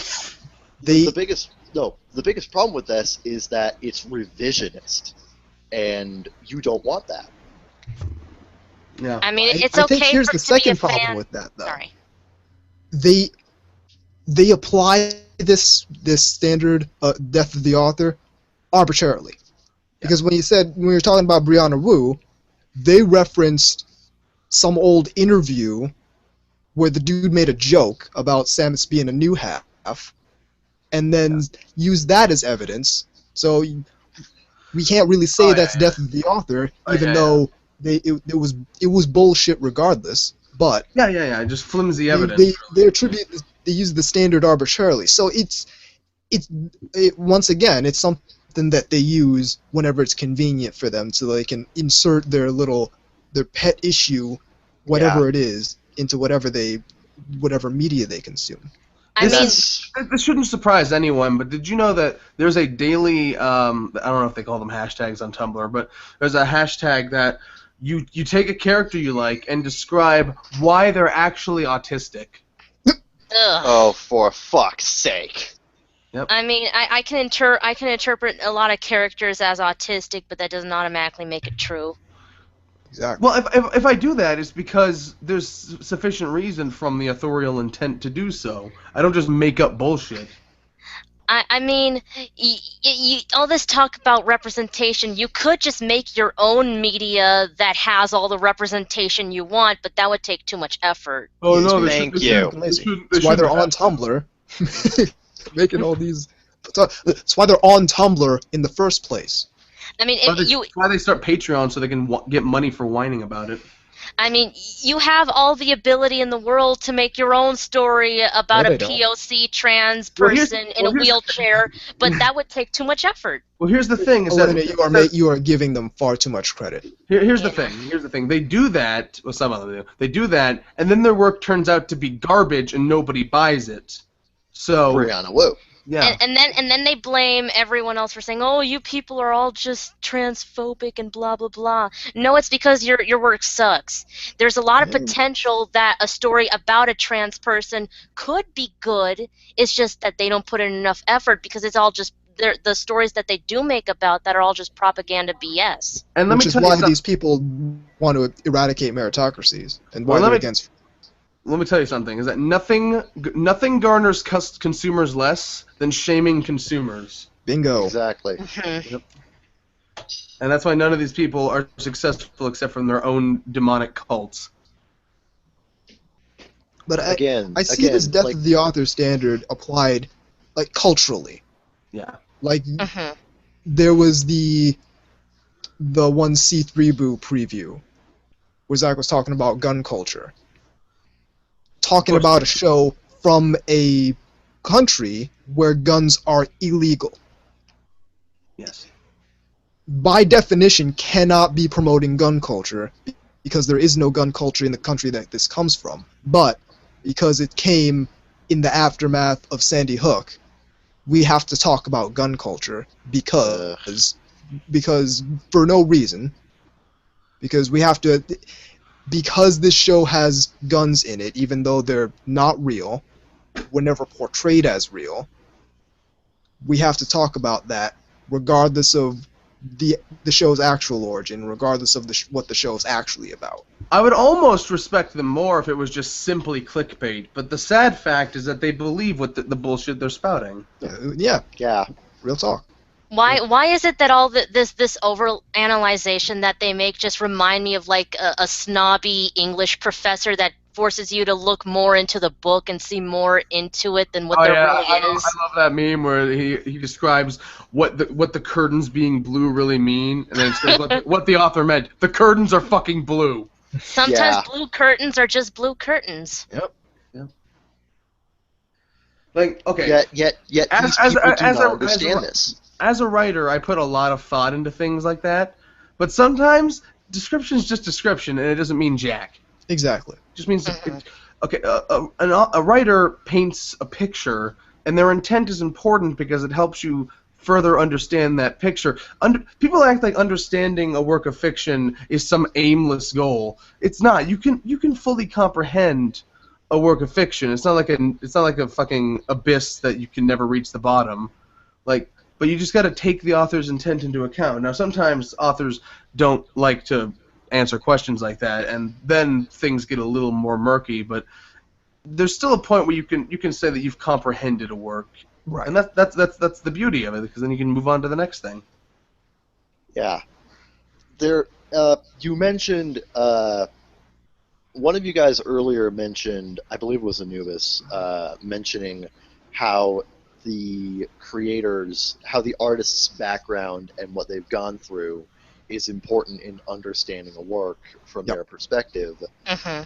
That's actually one of the reasons why I really enjoy the works of Ralph Bakshi, because he grew up in Anti-Semite himself. Ralph Bakshi actually shut up. Ralph Bakshi actually grew up in a black neighborhood and actually grew up in areas where the mafia had a lot of power, they had a lot of hold, and a lot of his feelings regarding race, urban culture, the mafia, and all that stuff tends to make its way into his work. Specifically, it makes its way into 3 different movies of his in the form of, actually technically 4, in the form of Fritz the Cat, Heavy Traffic. Oh fuck! I'm so sorry. Like, I called Ralph Bakshi an anti-Semite. I meant Rodald. Yeah. Yeah. It actually comes into play in the form of 4 of his movies. Fritz the Cat, Heavy Traffic, Coonskin, and in a very light manner, American Pop. American Pop has elements of the whole mafia thing.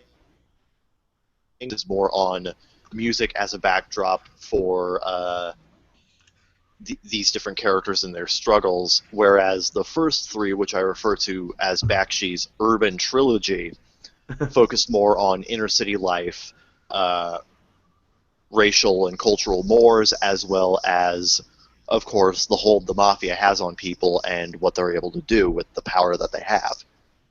Right. And it's important to understand Bakshi's background in order to really understand what makes these movies tick. And if you take away Bakshi's background and everything he's gone through, and you just watch these movies without that knowledge or without that context or without even caring about that, they really lose all meaning.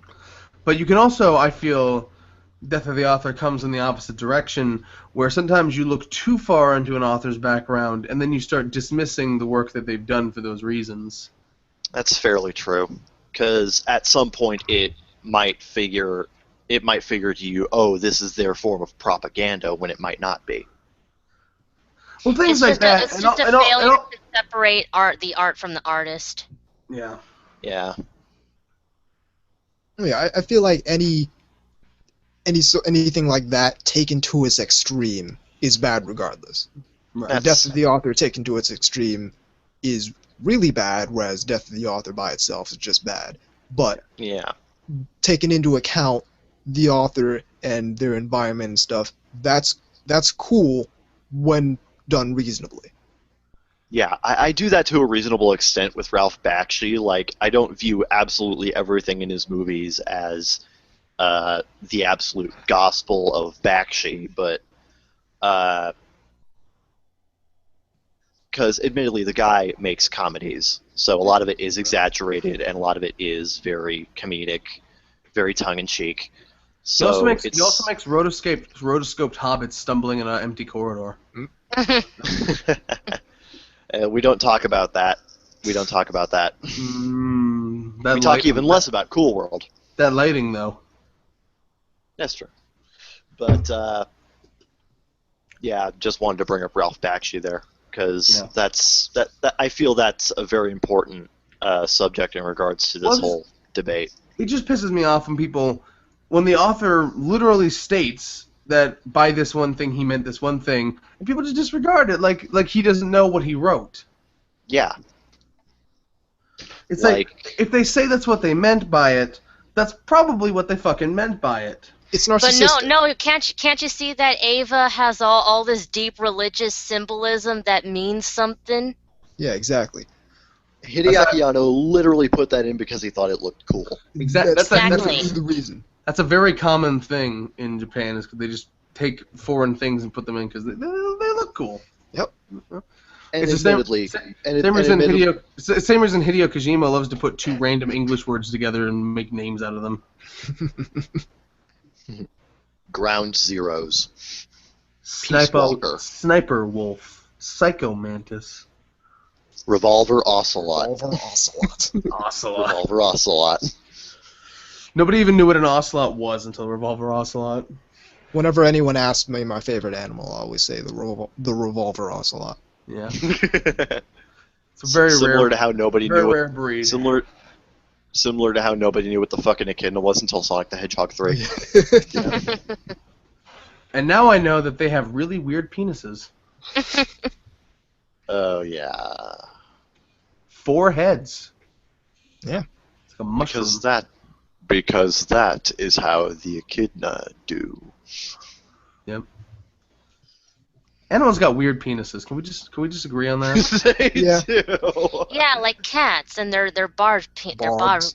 penis. Or ducks and their corkscrew penises. Yeah. Yeah, I'm sorry, but if you ever hear a cat outside going, I'm sorry, that cat is getting fucked. That is the sound of cat sex. Speaking of animal penises, there's bees apparently trying to get this hashtag going called "Rape is Natural," trying to prove, hey, animals rape too. The big difference there is that animals don't have fucking common sense. Yeah. Yeah. I don't know, man. Dolphins are pretty intelligent, and they practically invented gang rape.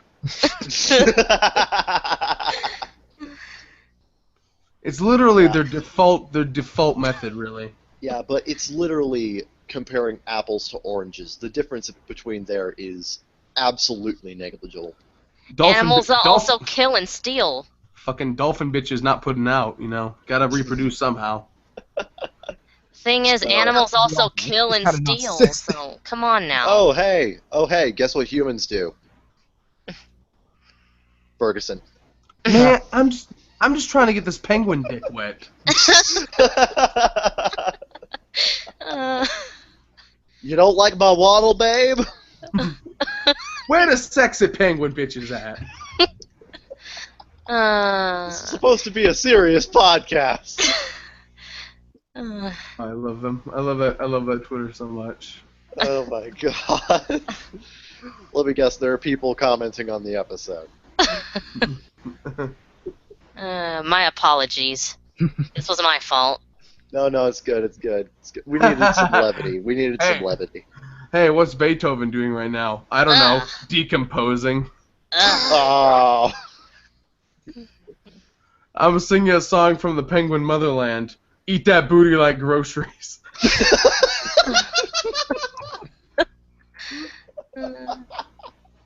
No. It is Oh, a funny.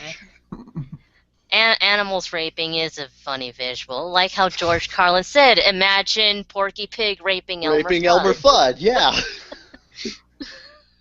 Oh, you wascally Porky. Banned. The server has automatically banned you for saying a bad word. You said you are one cunt of a penguin.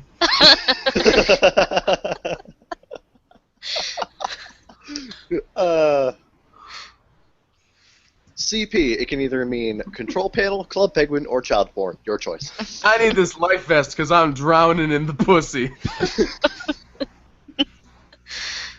Oh my god. Welcome to the Thinly Veiled Sex Jokes podcast. My neck, my back, lick my pussy, and my crack. Oh my gosh. We're supposed to be talking about a serious issue here. No, okay. Can I just add in one more joke? Sure, why not? How do you make a beaver cry? You wipe your dick on their dam when you're finished. There, I had to. There we go. The world is not complete. Anyway, oh fuck. What is wrong with us? Oh wow, Wendy's got banned from Club Penguin. That's funny. You're absolutely right, Kevin. One day we should play Cards Against Humanity together. And we gotta have like a custom card that says "Eat the booty like groceries" just for Zeke. Anubis will get this joke. We should also add in a card that says "Going the wrong way down the one lane." You have been automatically banned for saying, "Oh fuck my nigga, I just got clapped by a snowball."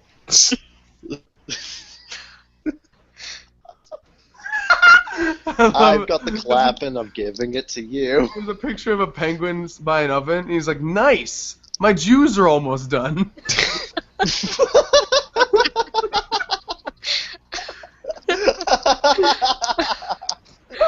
Oh Jesus Christ! Show me them penguin titties, bitch. Stop. No, continue. This was intended to be an anime podcast, but we're talking about animal sex jokes. This is an orange and green penguin. And he's like, "Hey, I said go away," and the black penguin's like, "Is it because I'm black?" This one's sitting by a pool, and he's like, "I could drown a small child in this." Freaking Club Penguin's a playground. That's actually what I'd imagine a yellow Labrador Retriever saying that to a black one. My apologies. No, you're good. You're good.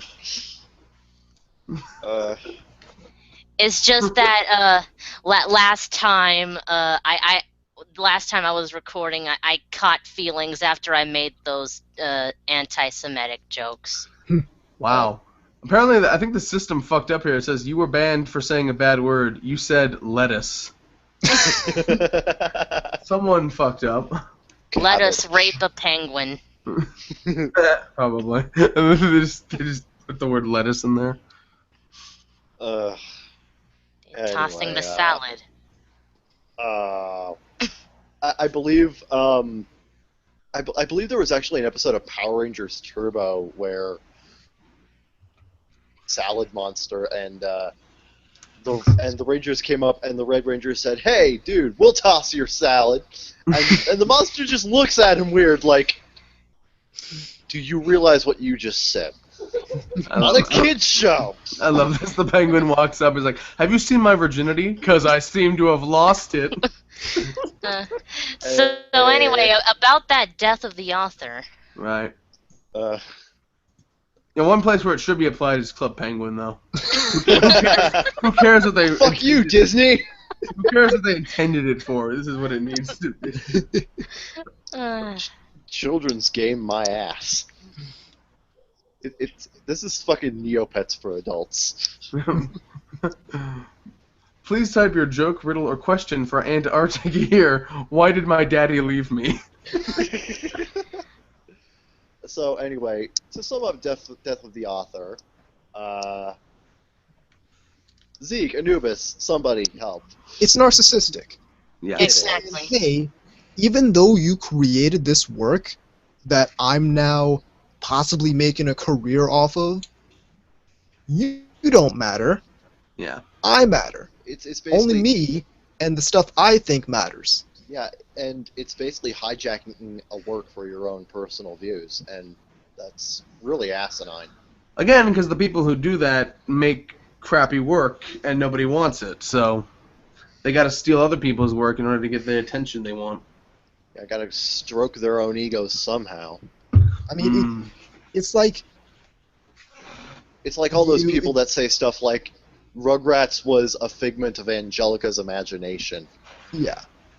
That reminds me of when people are saying, like, in Doraemon, that was all Nobita's creation because he's actually a kid dying of cancer, so he made up the story of Doraemon to cope. To be fair, that makes Doraemon sound a lot more fascinating. Yeah, but come on now. Yeah. It's taking something innocent and childlike and corrupting it into this cynical adult thing. Well, even adult things. Because no fun allowed.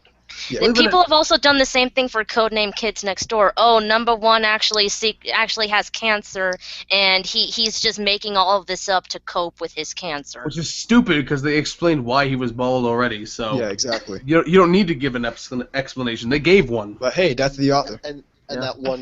that one comic that turned the end of Foster's Home for Imaginary Friends into a reference to Saint Elsewhere. I don't know what that is. I don't either. Google it. That's Google the it. first. Quit being lazy, Kevin. Explain everything to me. It's the Yeah, first let's album just- from Gnarls Barkley. Let's just say Saint Elsewhere was the first time most people heard the word autism. What's the real ending of Foster's, by the way? Basically, it's basically status quo is God. Basically, Mac thinks he's going to be moving far away. And, Oh yeah, I remember that. I'm just saying, is that the end, or is Destination Imagination the end? technically speaking, Destination Imagination is the end, but chronologically, the one where Mac thinks he's moving away is the end. Not the one where we find out that Wilt was actually Shaq's creation. Hey, that was a great movie. Okay, that was great. That was really great. I love that one. Yep. Godzilla! Wilt's creator is Godzilla! Will you give it a rest already? I mean, makes sense. No, it doesn't. Sure, there were plenty of theories about that before they clarified that he was Shaq's imaginary friend. This is a no-contact sport, my friend. Back it up, back it up. But that's what pisses me off about it. It's you taking this work that someone else created and saying, even though you brought this thing into existence, it did not exist before you created it. Yeah. Suddenly, No it doesn't longer matter matter. what you think about it. Doesn't matter what you think of the thing you created. What matters is what I think about the thing you created. Kaon Yeah. celebrates voyeurism. Oh, totally. Because you don't like a camera angle, apparently it's voyeuristic. Yeah. Well, I think it's because literary criticism, I think, started out with works of people who have long since been dead. So there's a lot of, when it comes to that kind of thing, there's a lot of guesswork involved. But that's not really always the case. Yeah, but Sometimes it's the really creator is still alive to speak for the thing they created. Yeah. They Exactly. created. Exactly. The big problem with Death of the Author is that people are trying to take what they do with older fiction where the author no longer is alive and there's a lot of guesswork there, and they're trying to bring it into works where the author is still alive and Yeah. what they say still matters. Because goddamn college professors have to teach two different versions of something. Yep. Like the frickin' C-Spot Run version of fucking the Odyssey. And even when you're examining the work of a dead man, it's like everything you come up with is just a theory. You know, it's A like game theory. Thanks for watching. We love you, Matt Pat. So yeah, Ish. it's just a theory. So you know, like even in that case, you can't just definitively be like this is exactly what they intended. It's presumptuous. It's presumptuous, and to me, even a little disrespectful to do that. Yeah. It's completely disrespectful. I mean, it's fun to come up with fan theories, but always remember they're just theories and not canon. Fucking pissing on their grave. They'd be rolling in it if they had one, which they probably do. People get buried. Yeah. I can just imagine with some of the theories people come up with, they're doing the Macarena in their grave. All right. Well, I think that's a. I think That is pretty much that is a talked about conversation about a topic. topics. Yeah. And we'll have another one of those after the break. Future Zeke, cut here. Uh-huh, yeah. Don't fucking tell me what to do. Only I can tell me what to do, retroactively. Yeah, right. Dance, puppet, dance. Right. For a second, I thought you were gonna say dance, fucker, dance. Same thing. I've been, I listened to too much Offspring. Well, now that we're on the break, more Club Penguin jokes. I need to use the bathroom. The funny thing is, So do I fucked all your moms. Mother, you got some splaining to do. Yep. Oh, you got some spraining to do. My mother is a saint. So my grandfather has the heart of a lion and a lifetime ban at the local zoo. Two penguins standing on top of a mountain, and one of them's just like, nigga, you should jump, because no one likes you.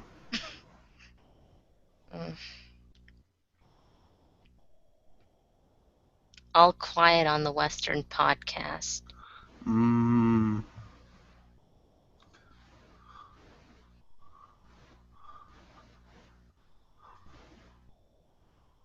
That almost sounded like Darth Vader breathing. Yeah. Throw one more snowball, I'll rape the shit out of your ass. I got only 5 more minutes and my Jews will be ready. They love that one. Ouch. How do I no scope?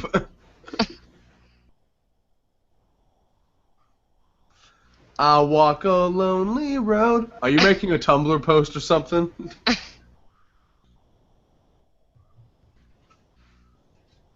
There's a bunch of them standing on a soccer field, and he's like, so many balls, I feel like Kim Kardashian. Ouch. Yep. Bang, zoom, right in the kisser. Ugh, it is freezing in here. I wish it was freezing in here. I don't like it. It's too much for me.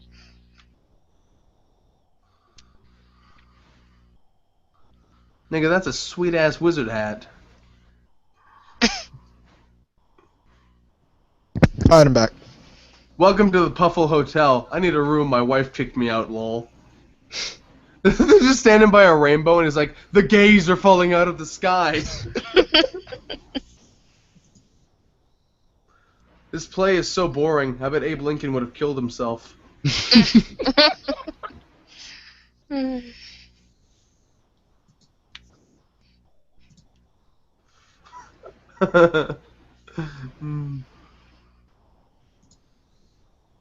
I miss Spanish Flea. Dude, I totally just stopped a guy from drowning. That's amazing. How? I shot him. He wasn't drowning after that.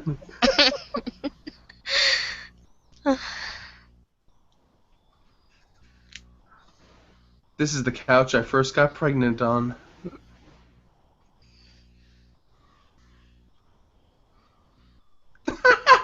One of them stood behind a leaking fire hydrant, and he's like, my water's breaking. You were banned for saying, "What are your views on same-sex marriage?" What's the difference between a Jew and a pizza? Pizza doesn't scream when you put it in the oven. Oh, I already knew that one. Yeah. Yeah. Are you just reading random offensive jokes? No, I'm just going through the Club Penguin band's Twitter. Ah. You can't put me in jail. I'm not even black. There's another one of him in jail, and he's like, "I didn't know she was underage."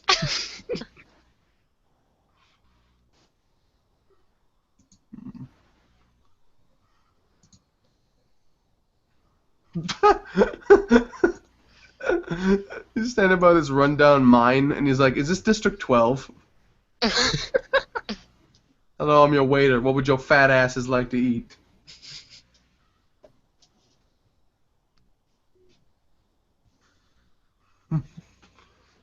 Let's see. I love it. You were banned for saying a bad word. You said, "I prefer Neopets."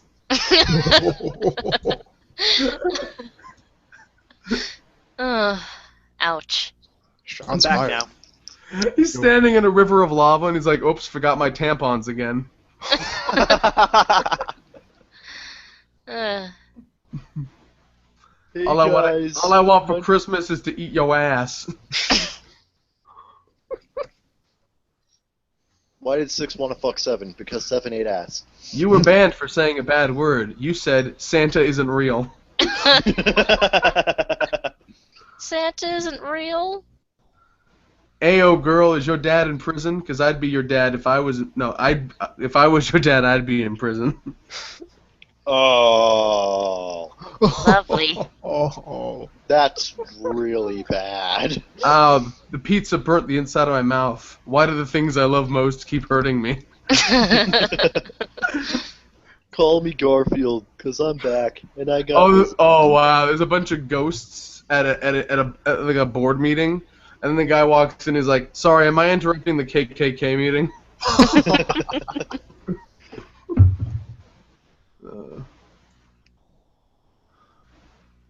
Let's see.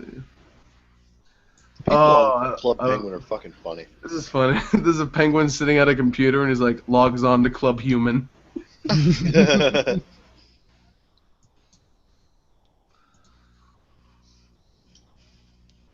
Oh yeah, and speaking of weird animal penises, turtle penises.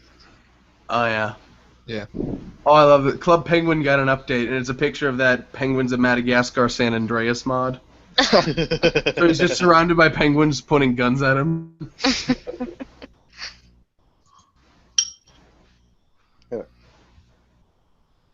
Kowalski. I don't know. Yep. He's standing by a minecart, and he's like, "Is this where Katniss Everdeen's dad exploded?" Ouch.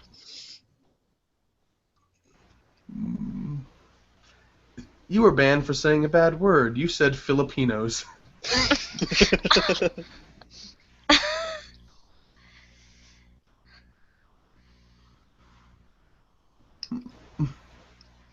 You terrible people. Why won't you give me my candy? Is it because I'm black?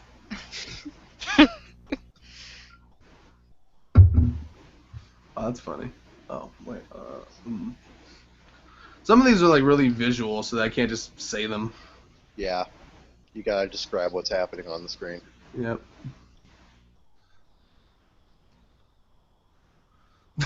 Want to come to mine for coffee? And by you were banned for saying, and by coffee I mean hardcore penguin sex. Hey, honey, want some hot coffee? Oh, that's funny. The server has banned you for saying your instead of your.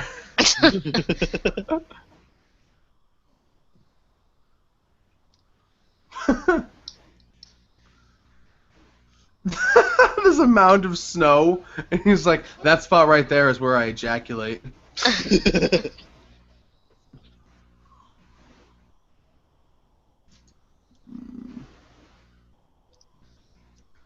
This next song I'll be playing has a lot of meaning. My anaconda don't!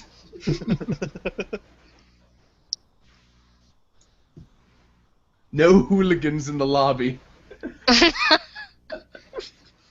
Oh my god, that takes me back. Shut up, Mom. I'm trying to read 50 Shades of Grey. This cold-ass water is making my nipples hard. I'm gonna grape you in the mouth.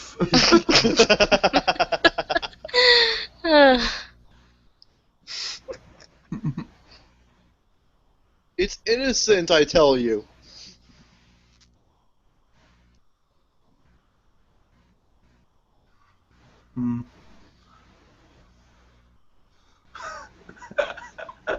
He's just standing next to a cave and he's like, looks like your mom's vag. I'm on a boat, motherfucker, don't you ever forget.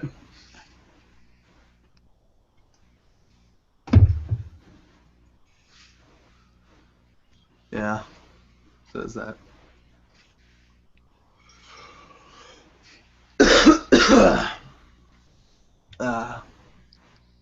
You need a cough drop? No, stop worrying about me. Fine. I'm sorry. It's okay. Don't be sorry. No, I'm sorry. Yeah. I'm female, so it's kind of in my nature to worry. But That's internalized misogyny, don't you know oh that? shit, that ties into our next topic. This guy's standing in a fireplace and he's like, just gonna stand there and watch me burn.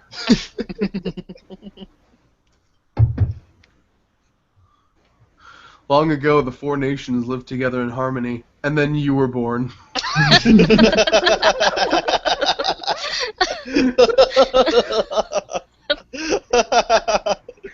oh. Prince Zuko did not have a good life. No.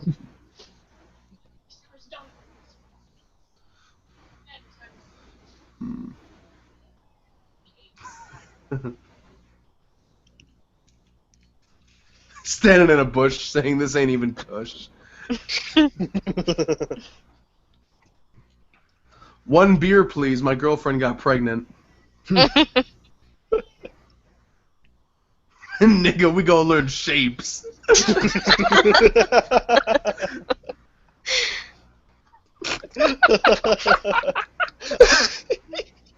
Oh look, two writers in a coffee shop on their laptops where everyone can see them. How original.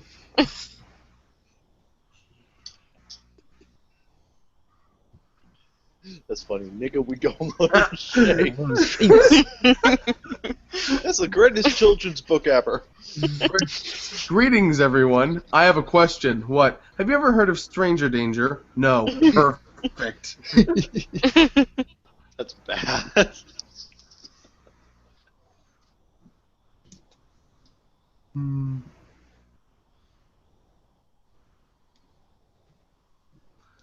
You're a watermelon and you're black. No surprise there. Oh! My crystal ball is telling me that you're a faggot.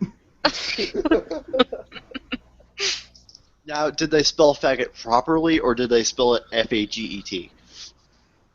No, that spelled it right. Okay, good. That potato salad took 3 days.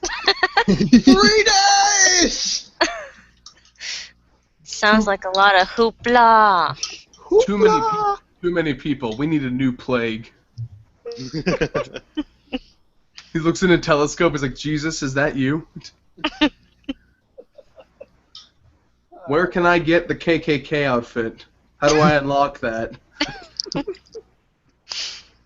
Hey, you were banned for. He's standing next to like an alchemy set, and he's like, "How? I saw how they do this on Breaking Bad."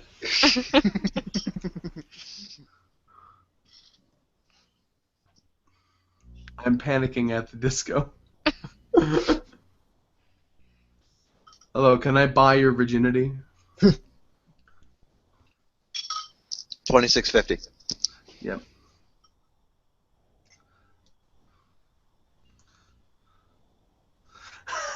Why was 6 afraid of 7? Because 7 was registered 6 offender. Oh. This tree looks better than my social life. It's like one of those Charlie Brown trees. And they're at a concert, and one of them just like throws bra. Anyway, we should probably move on. So next we're going to be revisiting the writing for gender thing. Yeah. All right. Yeah. Yeah. Let me just All right. let me just finish up my lasagna and take it into the kitchen. All right. I didn't realize we were on dinner break, but okay. Well, I'm fucking hungry. You guys should have got me some food. I probably should get some coffee or something because my eyes feel a little heavy. Hmm. Oh, I know. I'll look at gore pictures. There That'll you wake go. me up. Hold on, let me go Sure. grab my syringe and a can of Monster. Man, this place is kicking like that girl I kidnapped.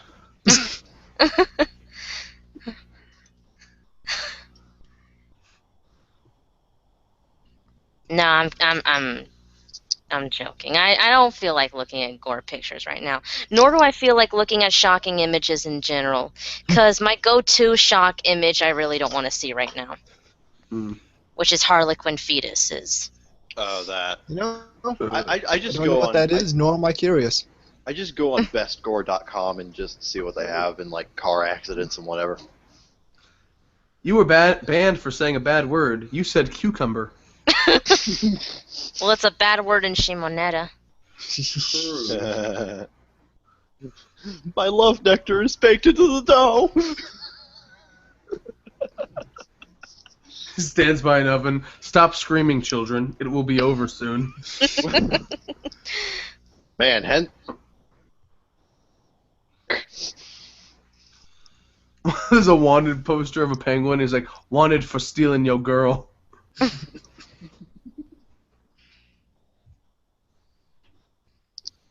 Get away from me. I am allergic to ugly. It's a glorious day to get run over by trains. Hello, do you serve cocaine?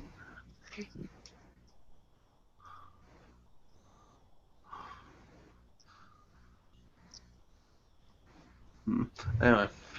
Alright. Everyone ready? I am. ready. Alright, beginning in 3, 2, 1. Welcome back to our third pancake. Today. You're just We're gonna gonna keep going with this throughout the entire episode, aren't you? I know we talked about this last week, but You didn't answer my question, you asshole. I know we talked about this last week, but Listen to me. we were tired, and George, and you know, I'm not afraid to admit we make mistakes sometimes, and maybe we didn't touch upon this subject as thoroughly as we could have. But apparently Anubis has things to say about it. That is writing for gender. Yeah. So, genders. What are they really? Go ahead, noobs. Yep. They're a social construct, apparently. Apparently. I was led to believe they were a biological differential, but, you know. If gender is a social construct, then wouldn't there be no need for feminism? Exactly. Wow. Did you just drop a fucking logic bomb? It appears so. Apparently so. Indeed, it is the case.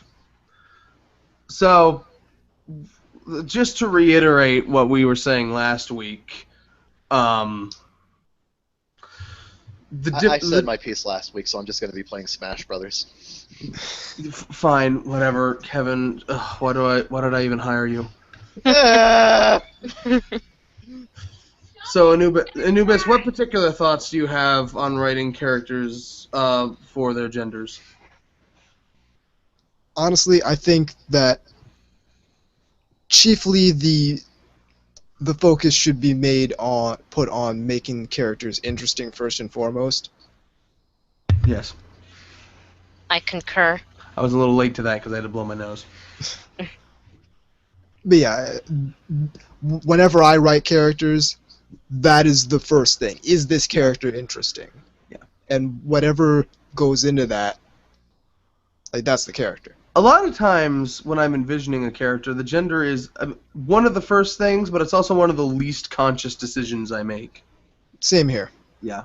It's just like, right, that of course that's how it is. In my mind, that makes sense. So, yeah. And sometimes that changes, but usually not.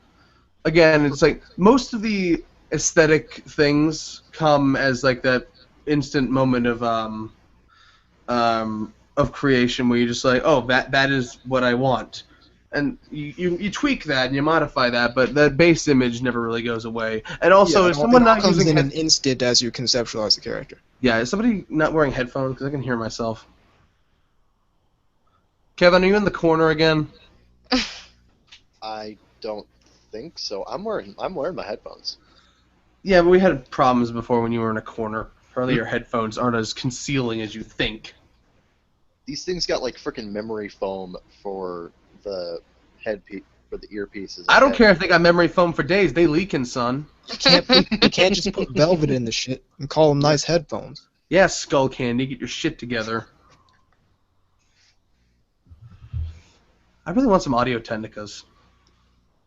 But yeah, that's what I'm saying. Is every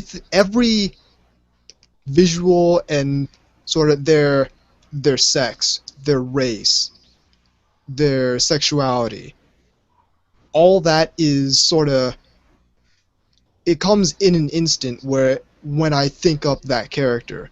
Right. Yeah. What really goes in, and so that's why I'm not on board with the whole representation thing, because I feel like when you start forcing that stuff, it starts necessitating that the story needs to be about that stuff. Yeah. And in most cases, it shouldn't be. Like, that's right. It's a boring story. Yeah, that's a boring story. Again, you can write for a black trans person in a wheelchair all you want, but you still got to make that character interesting. Exactly, and as soon as one of my primary character traits becomes black, boring character. Yeah, that's a. If their appearance is literally their personality, then that's boring. Yeah, the surface level. Yeah. I don't want to deal with surface level stuff anymore. Then you're just dealing with a bunch of tokens. Your fucking magic school bus or exactly. Power. Not only that, but it's not actual. Seatbelts, everyone. It's not actual representation, because you're making their superficial aspects more important than who they actually are. Exactly. And I don't get why people are so okay with that. Honestly, I think it comes back down to... Yeah, who cares if a character is good so long as they represent me as a minority? Bingo. I don't get that. It comes back down to narcissism. Or more often than not, represent someone else as a minority. Yeah, it comes back down to narcissism. It's, I want everything to cater to my pet social justice issue. And if it doesn't, that's bad. Yeah, oddly, regardless of the fact that all of these are surface level issues. Yeah. All of these are some stuff that in the long run doesn't really matter. Like when I'm writing my story, I'm trying to answer questions like what are the advantages or disadvantages of a corporate state? Yeah. What does defending a planet look like? When you have a government that's planetary, how do you defend that? Or what should an interstellar government look like? Yeah. Stuff like that, that's actually going to be a concern once we get to that level. Whereas these little interpersonal issues don't really play that big a part on the grand scale. On an individual level, sure. Yeah. But when you're dealing with something on that scale, it's sort of... You sort of realize how tiny all these issues are, and that's why I don't like to deal with it, because it's surface level, and I'm through dealing with surface level stuff basically in all aspects of my life. Yeah. But is it feminist? Who cares if it's feminist or not? That's Yeah, I think that's bullshit. I mean, that's one of the things I like a lot about Yuta Yuti, because a majority of the characters in that show are lesbians, but they don't make a huge deal out of it. They're just regular characters. I have Yeah, just it's been like- handed popcorn, so we'll be munching. Yeah, in Yuri Yuri, it's just, we happen to be girls who really, really, really, really like each other, but, we're not going to make a big fucking deal over it. And that's what I like it. And see, that is what I feel about actual representation. But these people are all about identity politics, so of course they'd be all about that. It's got to be about the struggle. I mean, it just comes to a point where these people act like what you are is more important than who you are. Sure, you could be a trans person and an asshole, but it doesn't matter if as long as you're trans, you're still A-okay with us. Yep. Well, no, because they always get on your case whenever you make a minority a villain because dirty Chinaman. Because apparently only white people can be evil. Yeah, it's like, what is the right way to do Ferguson. this representation bullcrap? Because regardless of how you do it, they're gonna find something wrong with it. So, better to just say, "Hey, y'all do you. I'll write what I want to write, and y'all can go fuck yourself." They're never satisfied. That's the lesson that Joss Whedon learned the hard way. Yep. Mm-hmm. And he's I been feel doing sorry so for him. well for I so long. I don't. He's a dick. He is, but the thing is, I like his films, but I He's a feel brilliant dick. He's a dick. He's good at what he does, but I don't like the ideology. well. He The is, thing is, he is. Let me tell you, he is an asshole, and he got what was coming to him, and it's been coming for a long time. the thing is, I've read all the hate messages people who claim to be his fans sent him, and I'd be overwhelmed if I got that amount of messages like that. Certainly, I would too. Fans like Which these is who need why haters. I'm not. Which is why I don't align myself with them, because eventually they will turn on you. Mm-hmm. They will find a reason. They will find something transgressive that you do that somehow offends them, and they will turn on you. They'll turn on you. They'll turn on each other because they're inherently selfish people. Mhm. They are narcissistic. The whole modern culture of like all these micro transgressions. They freaking made up a word to. Yeah. They freaking made up a goddamn word to make people seem more problematic than they actually are. Yep. It's just the thing is there. Because they can't just use facts. No, they have to embellish. Well, because they Their have narrative- no real problems to complain about, so they gotta make them up. Their narrative is more important than Look, if you actual don't- people. Bingo. Exactly. If you don't have any fucking problems to deal with, why do you want to make problems? So it's all about the struggle. Who cares about a fucking struggle? Like if it's At At some struggle. point, It's got to you be care a so much. struggle. At You some gotta point, have some kind of the only struggle hardship in your life so you can feel something. after all these struggles about this, struggles about that, the only struggle I'm having is the struggle to care. So you have to have these stories to struggle so that you too can grow into an ally of justice. A majority of these people seem to be quote unquote privileged because I mean most of them seem to come from very well-to-do families, and sure you could go on about how you could go on feeling like everything is oppressive and everything, but why don't you use your quote unquote privilege to make a difference instead of bitching about everything? No, I need that. I need that money. I need $200,000 a year salary just to complain on Twitter. I mean, hey, When you don't- they don't actually have gone through any hardship. When you don't have to work for a living, you find really stupid things to complain about. I need $200,000 for a series of YouTube videos where I complain about video games. Where On I my won't Kickstarter. I won't actually make them, so. They're just spoiled brats. Yep, and that's why they expect people to write stuff exclusively for them, even though they're never going to be satisfied by it. But they should be served because they declare that they be served. Yeah. Because it's not like they're gonna create their own art, so yeah, they have to have art created for them because But otherwise Gotta hijack someone else's art. Bingo. Otherwise, they're just gonna jump on people for transgressing in some way, and they're not gonna let up about it. And I think what they don't understand is that there are generalities to people that are true. You know, like not in every case, but in a lot of cases, you know, you can sometimes make generalizations. For example, when I write male characters, they tend to, not always, but they tend to, and to differing degrees, they tend to be more logical, and my female characters tend to be more emotional. Not always, but it's a generalization I feel comfortable with because that's what I've observed in life. Yeah, I agree. I mean, No. it's not some sort of sexist, misogynist, the man keeping us down, patriarchy bullshit. No, Yeah, the man keeping us down. yeah, I had to specifically say that. The But man.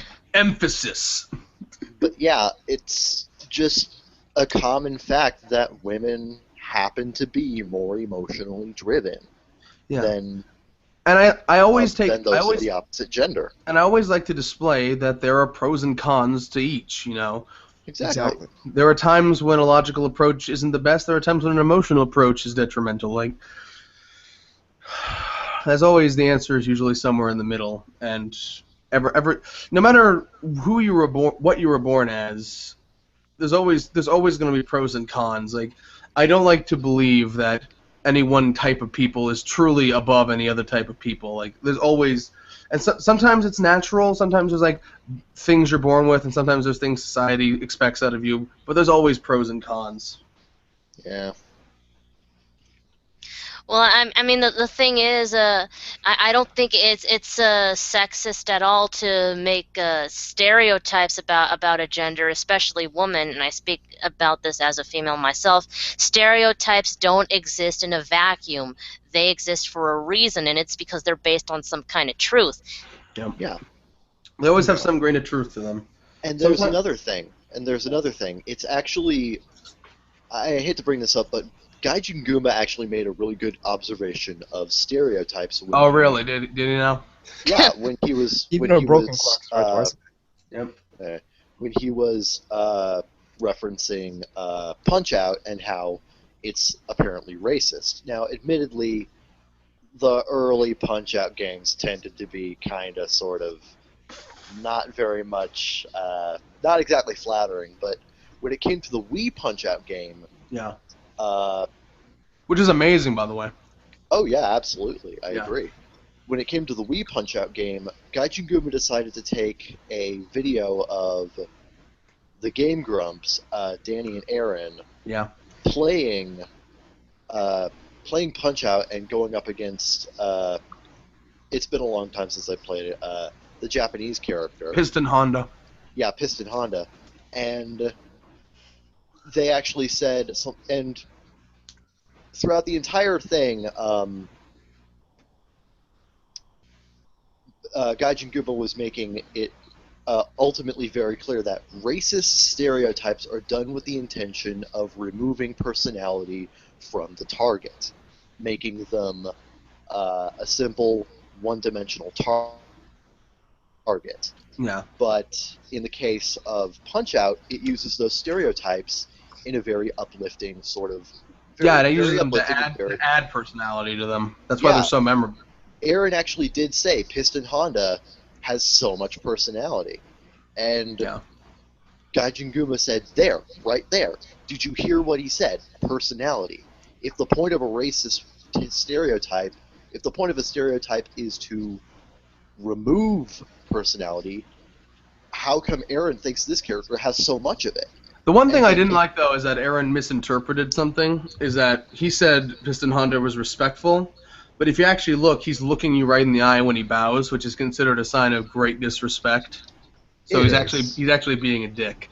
He is. Yeah. But the stereotypes in that game are generally used to give the characters a defined personality, motive, pros, cons, flaws, basically give them three-dimensional purpose. Yeah, they give so much personality in that game just through the animation alone. Really Oh, yeah. outstanding. Yeah. You ever see yeah. that? You see that? The extra credits guys, which I hate them, but anyway. You ever see their breakdown of the We Punch Out animations? No, I have not. It was on I think it's called Design Club. That Oh, episode that, was yeah. that Yeah, I'm episode gonna was have to really check- good. I'm gonna have to check that out. Thank you. You're welcome. But I take full credit for it. But the thing is, all these people think that stereotypes are such an inherently bad thing, and how there's nothing good that can come from stereotypes. Stereotypes are so terrible, and yet you have something like Punch-Out, which is full of stereotypes, and yet it is genuinely loved by so many people. Yeah, and I was like, that's probably what they were even going for with the original version. It's like, well, how much personality can you really give these little 8-bit enemies? It's like, Exactly. well, we found a way. Yeah, So. with the original, it ended up seeming a lot more harsh than it actually was intended. Well, they couldn't cram as much detail into it, is the thing. You know. Yeah. In my honest opinion, stereotypes are only negative when you put them in absolutes. Like, all this group, everyone in this group acts like this. Yeah, Yeah, exactly. I actually saw someone on my Tumblr reblog something about these two different hashtags, like men say this, women say this, and on the men say this hashtag, I don't know what the actual hashtag was, they were always making such, they picked out all of the stereotypical man responses, like all the misogyny and all the woman hating, and the second person down said, men are trash, and I'm like, oh, why did you reblog that? I swear to God, I thought you were a better person than that to reblog that, you know? Like, I thought you would see that and say, nope. But no. Huh? Why? Why would you do that? That kind of stuff always comes from a limited understanding and a lot of confirmation bias. It's the idea that the narrative is everything. That you are either exposed to a limited quantity of a certain kind of individual, and then you build your understanding of them off of that, or you sign on to some sort of ideology, some sort of dogma that says all of this kind of individual is like this, and refuse to accept the nuances of each and every individual person. Because I mean, making generalizations is 100% natural. It's a heuristic. It's something that we do to make it easier to think about things. Yeah. But by definition, heuristics don't work 100% of the time. Yes. They're meant to get you close enough, but once you're that close, that's when you need to start actually thinking and accepting the nuances of each and every particular situation. Speaking Again, of what... sorry. No, go on. Again, stereotypes are mostly bad when you assume how someone is going to act based on the stereotype of their group. Like, for example, if you assume, since I'm a female, I'll put this as an example. Right, When make an ass out of you and umption, right? When people will assume that I'm a gold digger, or that I'm going to falsely accuse someone of rape, or whatever, just because I'm female. Or you're gonna carry around a mattress. I mean, I'm just gonna say it. You're not sleeping with no broke niggas, so I mean, your gold digger status questionable. Well, no, it's like when I walk down the street and people clutch their purse. It's like, what you think I'm... Ugh, that's awful. It's what like are you, when I walk what are you, into a Best guy? Buy, and it's like when I walk into Best Buy and have people following me around. Mm. I'm sorry, TimeenforcerAnubis. Are you black? Yes. Yeah, I did not know that. You do not. This is sounding incredibly racist. You don't sound black. You went through this whole episode and you didn't even know that? And the No! episode we did with him before? No! You've never seen the live NTR radio episodes? I haven't seen a lot of things, dear. No, and to be perfectly honest, you are far from the first person to be surprised about my skin color. Zach Bursky. And a whole bunch of other people who were convinced that I was white because of my opinions. Mhm. So there goes another stereotype for you. But speaking of ways, See, I'm not. I am admittedly flawed. See, that was me showing a flaw there. what, that you can't tell someone's race by their voice? A little bit. Yeah, I mean, like, yeah, that's a pretty common flaw. Then I can't tell you how many Asian people that have perfect, flawless English. Now I'm giving him. If you listen to Ryan Higa, just his voice, you would never know he was Asian. Never. Anyway, speaking of ways that the brain works, like people always. It's less the opinion. It's less the voice and more the dialogue, like how they talk and The manner of speaking. Yeah, their manner of speaking that I base the whole thing on, and everything about him says white to me. Okay. Although I gotta ask out of curiosity, can you tell from my voice that I'm Hispanic? I No. could, yeah. Okay. A I was little just bit. curious. Yeah, Just curious. yeah, I could the first time I heard it. But then again, I also knew your last name, so Ah, maybe it was a little bit of informative bias there. gotcha. Gotcha. But anyway, speaking of ways the brain work, people always bitch and moan about monochrome casting and whatnot, and how a white author usually will populate his story with mostly white people. And the thing is that it's like, in your mind, there's always going to be a default person, and that's just how it goes. Yeah.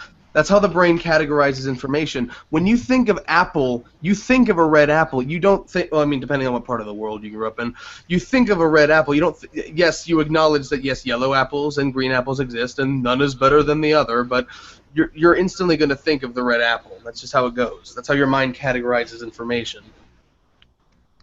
No, you're racist against yellow and green apples. I've been told that before. But no, what you're saying is absolutely true. Yeah. My default person in my head is a white guy. That's just how it goes. You know. Same thing here. Yep. Default person in my head is a Bishoujo anime girl. Exactly. Yep. Incidentally, the default person in my head is also a white guy. Yeah. It doesn't also always have to be your own race or your own sex. Anubis, you are appropriating my culture. No, that's internalized racism. Yeah, that's internalized white supremacy.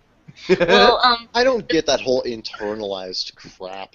It's a cop out that people use it's this whole can't deviate from the narrative thing. Yeah. Because you have this. Sorry. Once you're like confronted with an example of someone who breaks your narrative, you have to then double back and reframe it so that they still work within the narrative. Oh, I'm a woman, but I don't think that, rape is something that's accepted in society. Oh, I'm a person who has accepted this ideology, and here's someone who deviates from that ideology that I was told that I've internalized within myself.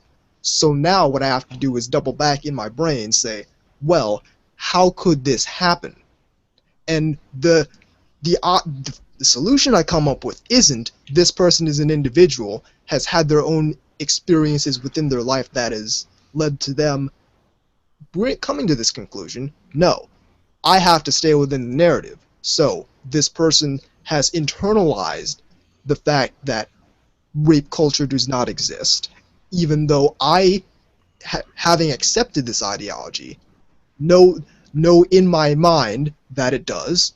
So this person has to have accepted that the patriarchal dogma saying rape culture does not exist, because it has to be a conflicting ideology. It can't be just be this person is an individual who's come up with this on their own accord. The too long didn't read version of that is it's basically just an accusation that you've been brainwashed somehow. Bingo. Yeah. You have an opinion I don't like, you must be an Uncle Tom. And it's hilarious because the people who have been brainwashed are the people who can't get out of that narrative. Yeah. He who They're the ones who are under others of being brainwashed are themselves brainwashed. Physician, Thus, heal he who thyself. smelt it, dealt it. That's how it goes. It's true though. I had another point, but real talk. that long explanation just drove it out of me. I can't remember what it was. And with that, me I too, think- actually. Yeah. God damn, what was it? It was something really poignant and clever. And Although for me it is also that not always necessarily a white guy, but the default person in my head is usually white. yeah. Again, I think it doesn't mean I'm a self-hating Hispanic the person. It's default just human. Would they go by population? Would they like say the default is like a Chinese man? I mean, it just has to do with where I was raised. I'm sure if I was Exactly. born and raised in a different country that where there was a different race that was the majority of the population, my default person would go to that. Well, here's the thing. I was born in way up in the northern peninsula of Michigan, in a small valley town where most of the people were like immigrants from Ireland and Finland and places like that, all pale as fuck white people, as far as I could see. I don't think I met a black person until I was like 10. So yeah, like that's gonna be my default. I'm not sorry. Yeah, it's Yeah, same. Sorry, same not here. I sorry. Most of my Admittedly, childhood was spent around white people. Yeah, admittedly, I don't think I met a black kid until I moved to Florida at around age 6. Yeah, I think actually it was around 10. Because I grew up in Missouri, which is about as country as you can get, Yeah, exactly. and I am surprised I don't, and I am completely surprised that I did not grow up with a twang, but that's beside the point. And there were like no black kids there at all, so Wait, there were no black kids in Missouri? yeah, amazing, huh? Yeah. As they where I say in grew up. Missouri, ain't going back to Missouri. And Missouri ties into our last topic because Mark Twain was a big anti-proponent of Death of the Author as well. But then look what happened. Yeah. It was like don't judge my works for something I say they're not, and then people do it all the time to Of this course. day. Because they're more important. Yep. I'm sorry, Mark Twain. I guess you just didn't know the book you were writing. That's just what pisses me off about this thing. Yeah. Is that I'm more important than the person who created this media that I'm consuming. Aren't we supposed to be talking about writing for gender? Instead, mean- it's just become fuck SJW's episode. That's 2. what. Well, that's what every conversation on this podcast turns into. And you know what? I'm perfectly fine with that. They need to be knocked down a few pegs. Yeah. Let's be real. It's gotten to the point where it's just inserting itself into everything. Yeah. And, So and it's ask become yourself. inescapable. Ask yourself this question, Kevin. If there weren't SJWs around, will we even be talking about this? Mm-hmm. You've got a very good point. Yeah. Like Or I at wouldn't. least I if wouldn't- they didn't conquer everything. I wouldn't need to stand here and state my views and opinions on gendered writing if there weren't people out there dethroning everyone for not living up to their standards of it. Yeah, that's true. Yeah. I just don't like the fact that there are all these cynical asshats hounding the internet and making everything into a problem. Sometimes I wonder. I grew up with my mom telling me to be nice to everybody. Now here comes everybody who is doing the exact fucking opposite. Well, that's the problem. Is that everyone does the opposite of what their parents tell them. So our parents need to tell us to be dicks, so we end up nice. Everything is racist. Everyone has AIDS. AIDS. I really need to rewatch that movie. Oh yeah, Like a movie? No, the fucking Team America World Police. Ah, I rewatch that every 4th of July. I need to watch that movie. Fuck yeah. Coming down to save the Save the motherfucking motherfucking day, day now. America. Fuck yeah. Paris, your game is through. Now you have to answer to America. Fuck yeah. Yeah. Okay, we're good. We're getting more sidetracked than NTR radio. Somehow. That's just what happens. But yeah, I think that's most of what I have to say on this topic. I could get really specific, but I mean, then I feel like I'm preaching to the choir here. Yeah. Yeah, I feel like gendered writing shouldn't be that as big a deal as it is. Shouldn't be nearly as big a deal. Well, that's the message I was trying to go here with, is that it wouldn't, in a world without people who feel they're entitled to something that doesn't exist, then this wouldn't even be a question. I just believe overall that who a character is important than what they are. Exactly. Who you are is always more important than what you are. And that's something I stress in everything I write. Exactly. Sometimes to the point of annoying somebody. It's like, yeah, I get it. Shut up. We keep saying it. So yeah, that was topic or pancake number 3. We'll see you in the next topic. There's a break here. Okay, pull up the chart. That chart out, son. Yeah, let me Okay, just- before let me just look before we through do this. that, I gotta go do something real quick. Roger. I'll be right back. Actually, it's Elena, but you know. Everyone's name is Roger to me. Gary. Brave Beats artistically looks like a follow-up to Show by Rock.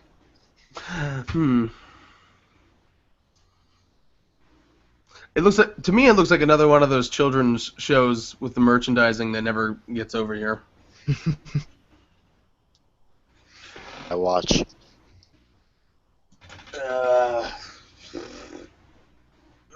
Stretch. Ah! Oh, almost fell into a cramp there.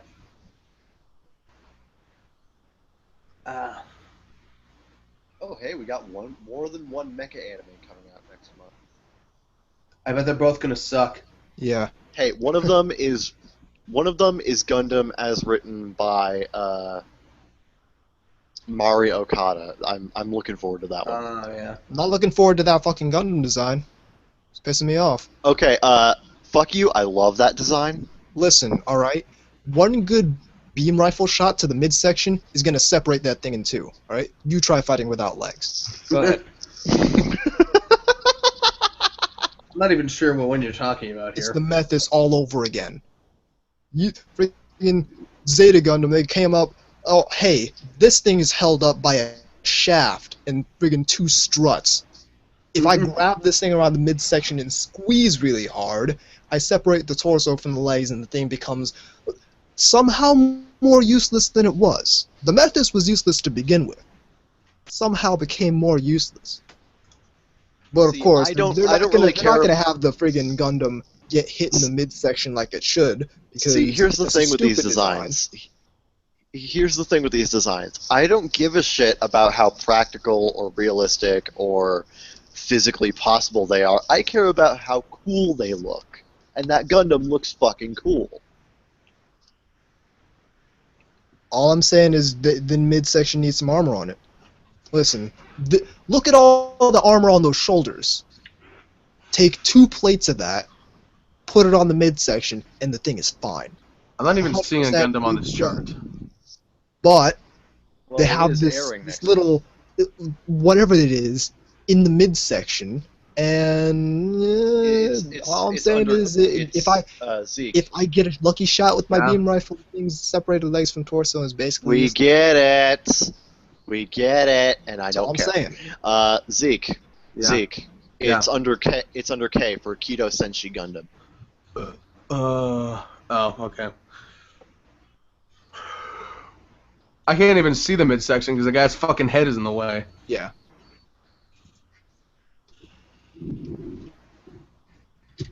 Also, is he holding a lance? It's a massive like spear club thing. Also, that's another thing I don't like.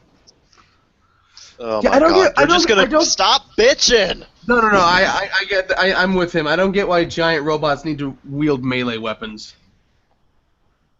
I am actually okay with melee weapons. I'm just not okay with melee weapons that look dumb. There is no reason at all to have that big a head on the thing. Just regular spearhead. I would be pumped for a regular spearhead or a halberd. That thing looks. Go. Yeah, that What fucking is that? spear. That spear looks like fucking Saruman's tower on a stick. Yeah. I'm gonna use the bathroom real quick. Roger. But yeah, I am genuinely looking forward to Gundam Iron Blooded Orphans. Oh, so am I. Don't get me wrong. I am actually looking forward to it because it looks cool. I'm back. Yo. Hi. Hello.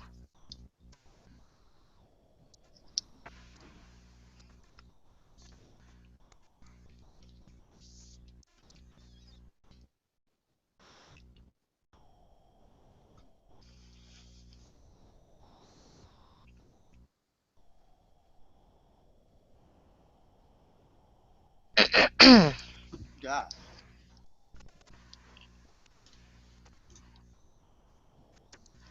Elena, your cough scared me. No, that wasn't a cough. I cleared my throat. Whatever it was, it scared me. I am so sorry.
I didn't realize it, but apparently I was sweating like a motherfucker.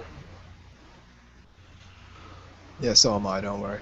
Yeah, like I walked out and looked in the mirror, and there's a huge stripe under my man boobs, where it's just like my shirt is just soaked. Under Are my you- man boobs. Are you sweating bullets? Not He's anymore. sweating he's sweating man boobs. He He told does that you. medicine. Like you take strong enough medicine and you start sweating it out. That was a reference to a Megadeth song. In case you didn't know. Cool. No one cares. Hey, I was saying that to Anubis. Fuck you. It's, kidding, it's- I'm kidding. he, You're just, bad. he just wants some plausibility in his mech designs. You know, I don't even care how plausible it is. I want it to look like it's not gonna shatter if it gets kicked the wrong way. I mean, some of the mechs in like Geass were like really flimsy though. Yeah, and to be fair, I didn't like half the mechs in Geass. They were also a lot more agile though. Flipping around and shit. All I'm saying is armor in midsection. God, there is a third season of Miss Monochrome. Yep. Apparently it's super popular. Also, Kevin, pull up your mic a little. I am currently looking at the list, and I kind of have to move my mouth away from the speaker in order to actually read it. Right. Yeah, apparently Miss Monochrome's really popular for a show that takes $50 to make. Remember, I saw in season 1, I saw the first 2 episodes. By that I mean about 5 minutes of material, and yeah, it was alright, I guess. I just don't have fucking. I feel like downloading a short isn't even worth my effort. What the fuck is going on? You're all coming in so quiet. I have no idea. I have nothing to say. Alright, that's better. Am I coming in okay now? Yes, you are. Echo 1, this is base. Nobody wants to roleplay with me? Okay, fine. Basis is like a 1 cent traffic over. Exactly. That's what I'm looking for. I'm ready for the next topic if anybody. Alright. So. Yeah, alright. Next Everyone pancake. ready? Everyone ready? I'm ready. Alright. Beginning in 3, 2, 1. Welcome back to our 4th and final pancake. We're going to be talking about and examining the fall 2015 anime charts. Remember, as always, you can follow along at home at anychart.net/fall, or you just type in anychart.net, it'll redirect you to fall. So, let's begin with that nonsense. Well, we I'm got a new gonna let- Gundam series coming out. Yes. Yeah, Written by the lovely and majestic Mario Okada. Personally, the big one I'm looking forward to is definitely Lupin the Third. I know it's currently airing in Italy, but it's only episodes 1 through 4 aired with Japanese as a secondary audio option, so I'm looking forward to watching the future episodes in Japanese. I'm not even seeing it on the chart. The only It's one like- that hold on. It's way down in summer leftovers because technically speaking, it did air during summer. Right, yeah. the Yeah, I was only gonna say, I one thought it that already really started. sticks out to me is the 3rd season of Yuta Yuri. What's the dumb subtitle for it? Sanhai. What is it? Oh. Ah, I see, yeah. Like, I watched third. the trailer Third, for yes. The Object, and that looked kind of interesting. Like Oh, the mech looks like one of those battleship cores from Star Wars Episode 2, right, but yeah. they put treads and a bunch of guns on it. Yeah. What are you talking about? Heavy Object. A name we say with full confidence. Yes. Yes. I might check out the new Garo. Yeah, me too. Garo was good, although there were just a lot of points that kind of bored me, but it was overall really, really well done. I'm personally really looking forward to the new Fist of the North Star parody, Ichigo Aji. One Man Punch. No, Ichigo Aji. It's under H for Hokuto no Ken, you fucking idiot.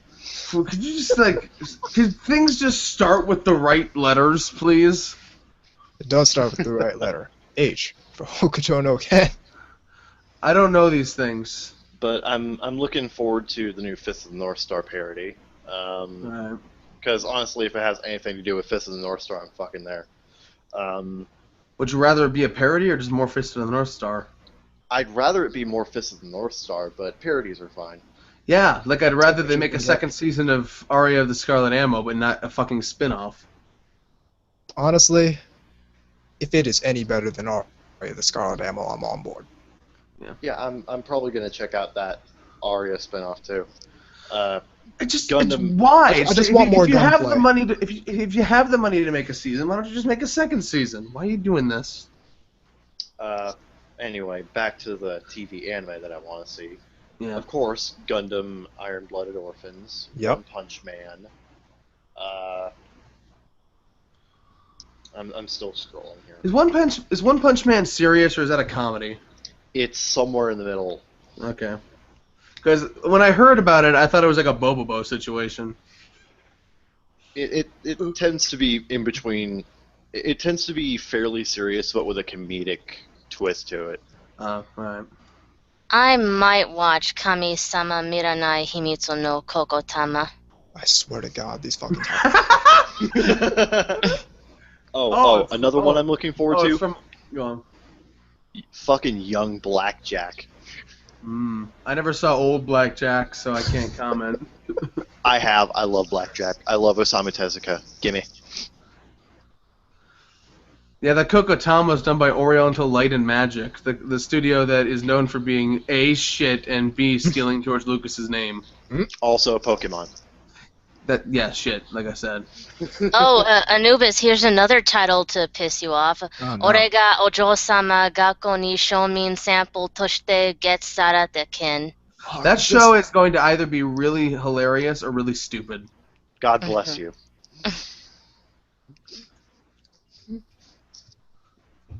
Yeah.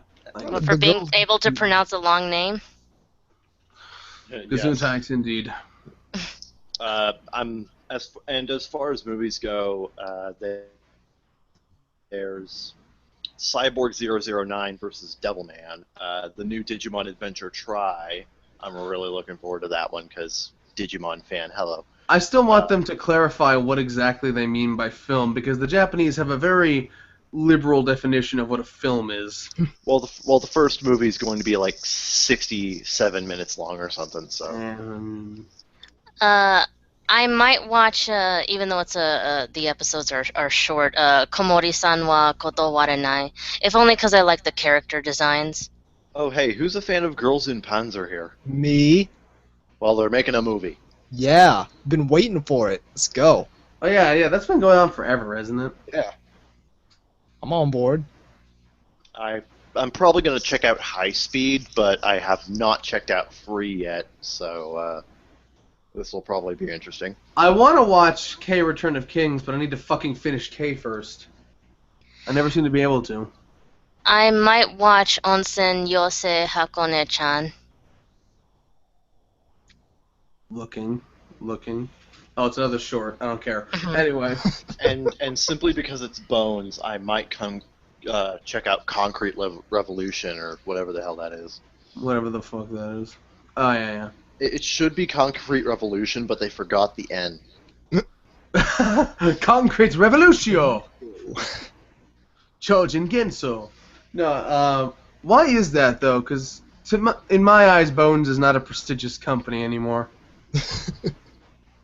I still think they do good work more often than they don't, so... The stuff they make is good, but I have liked, like, one thing they've ever made.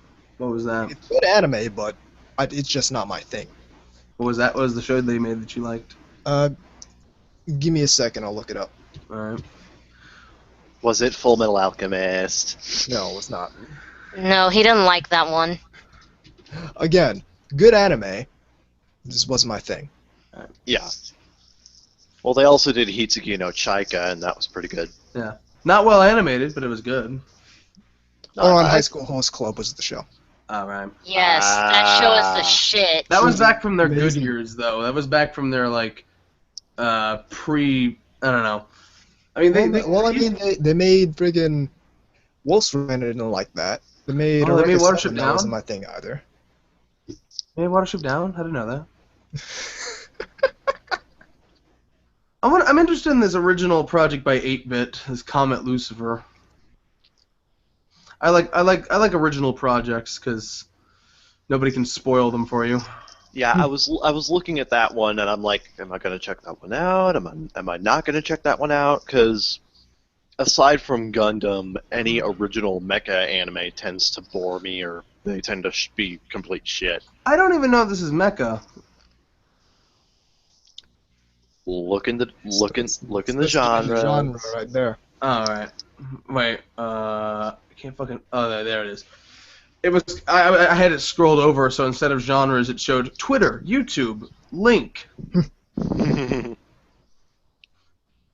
But yeah, I'm gonna at least give Comet Lucifer a try. I'll watch I the might try second. that. Yeah, I'll watch the second season of Coffee Shop.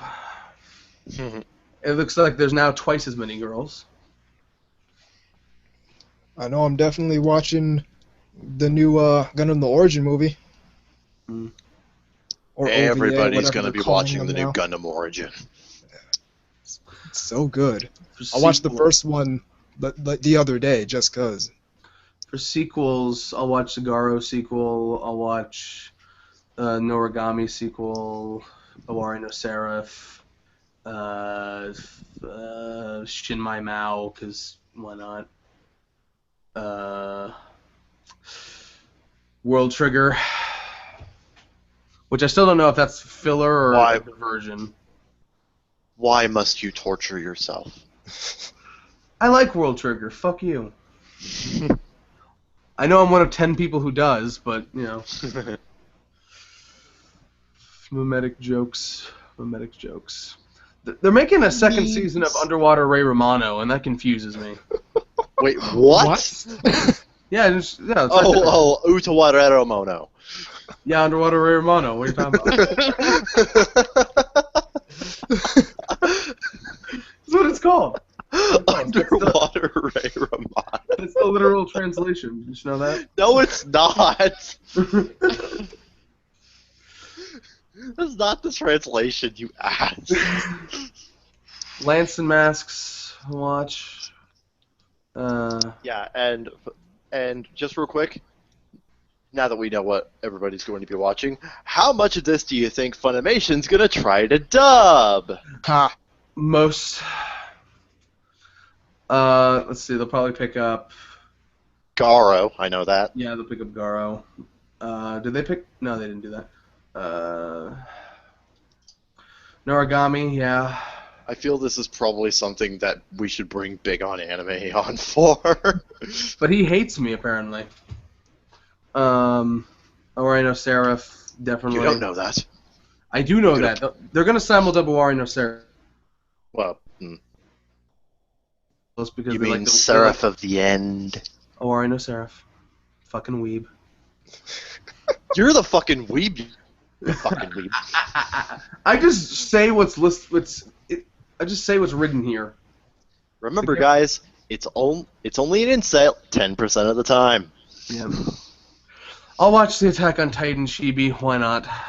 Yeah, that one, I'm kind of like, am I gonna watch that one? Am I even gonna give a shit about it? I'm like, my thing is, why would you make this before season 2? pacify the fans, I guess. I guess, but I remember like every major news thing was like, "There's new Attack on Titan coming," and they're like, "What the fuck is this shit?" They did that with Haruhi too, didn't they? Yeah, they did with Haruhi-chan. Mm-hmm. Yeah. But in the case of Haruhi-chan, the fans really liked it. I mean, at the very least, I know I did. I'll watch Perfect Insider. I think that's a Noitanima thing. It looks like one. Oh my god. I'll probably check out Valkyrie Drive. There is a soggy, rotten banana on the top of my fridge. That is disgusting as hell.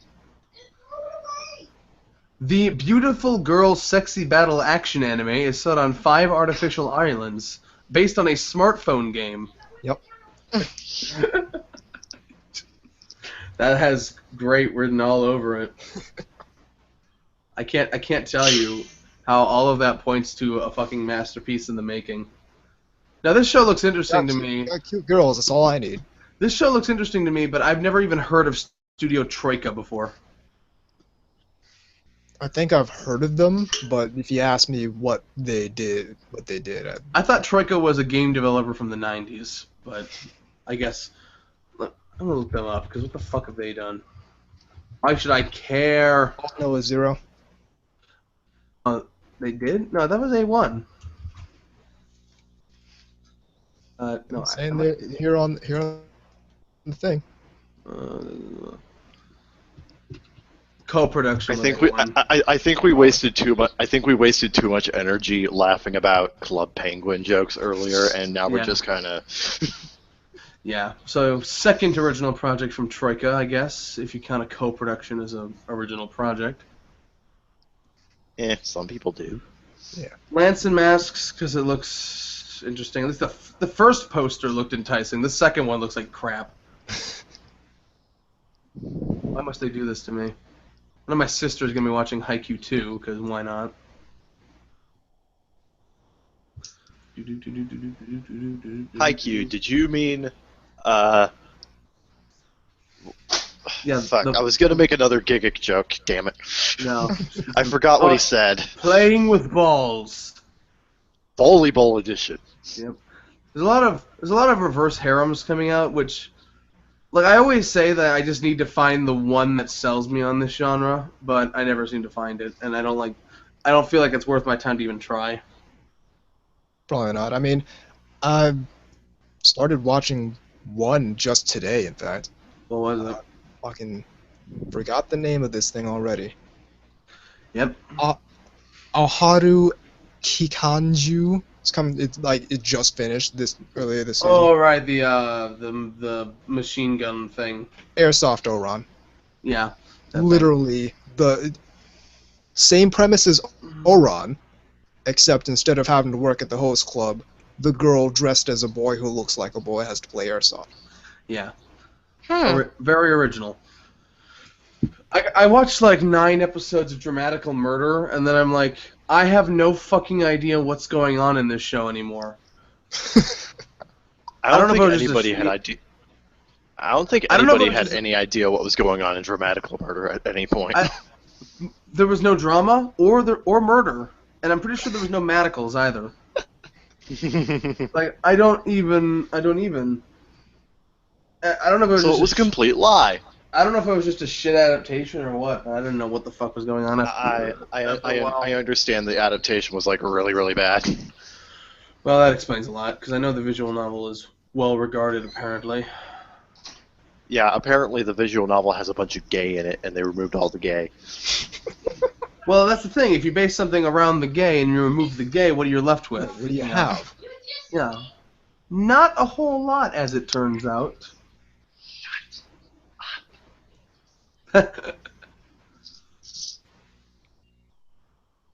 Anyway.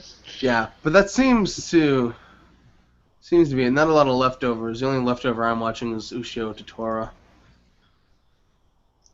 Why can't you just say Ushio and Tora like a normal person? Because that's not what's written here. Weep. My favorite thing is to keep changing how I say Michiko and Hachin, because then I'll be like Michiko and Hachin, Michiko E Hachin, Michiko To Hachin. Just keep changing it. Wait, Hachin? What? Well, that's how it's written. They write the title in Spanish sometimes. So. What? Yeah, in the show. You ever see the title cards? I have not seen Michiko and Hachin, so. You need to. It's good. I mean, like, it's fine. It trails off pretty badly. Yeah, that's how I understand it, but it tends to be pretty well regarded either way. I think if that show was one core, it would have been a lot better. Which is not something I say a lot of the time, but there one goes, as they would say. Yeah. Man, some of these OVAs, man. Anyway. I'll definitely watch the Umaru-chan OVA. Yeah. Well, of course you would. Yeah, you would, wouldn't you? Enough of that bullshit. Everybody's watching Umaru-chan, and I'm just over here enjoying Prisma Ilia. I need to watch the newest episode. Right. You mean yesterday's? Yes. Yeah, I'll do that. I'll do that tonight. I'm a day behind. Wait. What's today? It's Saturday. Right, and I'm a day behind, so yeah, that would be tonight. Sunday now, guess man. I'm doing that. Oh yeah, it is Sunday now. Unless you're Kevin or Elena, in which case it's still fucking Saturday ass. But anyway, I think we've not just Saturday, Saturday ass. Yes, the ass is important. Well, unless anyone else has anything to say, Saturday. I think we've expended this topic.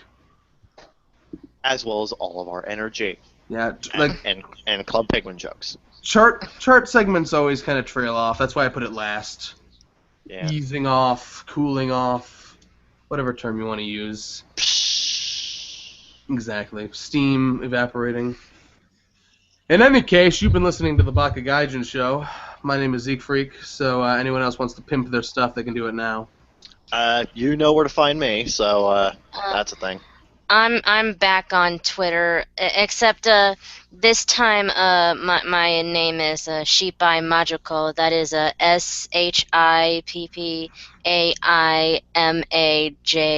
SHIPPAIMAJOKO. You said pee-pee. Indeed, I Damn it, Zeke, you 12-year-old. Poo. did. No, it's We're no okay. better. We We all all have our laugh. 12-year-old moments. In Hey, fact, you as soon as laughed at it. as soon as I started spelling it, I thought, oh my God, they're gonna make a joke about it, aren't they? I just want to point Man, out that Zeke did not disappoint. you all laughed at it. Yeah, we all laughed at it, so we're no better. Yeah. Yeah. That's So, true. So, Anubis, where can people find you on this wide internet-type internet? Well, I am at TEAnubis on Twitter, TEANUBIS. Yeah. I run She's Lost Control Media at she'slostcontrol.net, Iyashike at iyashike.moe, and I do NTR Radio. Yeah, that's pretty good. Pretty good. Is our page up yet? Yes, it is. Oh, okay. That's damn it. I should probably get working on those other MP3s. So are This ended up going on a lot longer than expected, and Toonami's on, and I've missed both DBZ Kai and one half of Michiko and Hachin, so fuck. That's what DVR is for. I don't have a DVR, you bastard. Well, You knew what you signed up for. Anyway, so is that first MP3 available to download? it will be once I, one, find where I put it, and two, upload it. Right. So coming soon, MP3 versions of this show. I should get working on the other ones. So until next time, this has been the Baka Gaijin Show. Zeke freak out. Ciao ciao for now.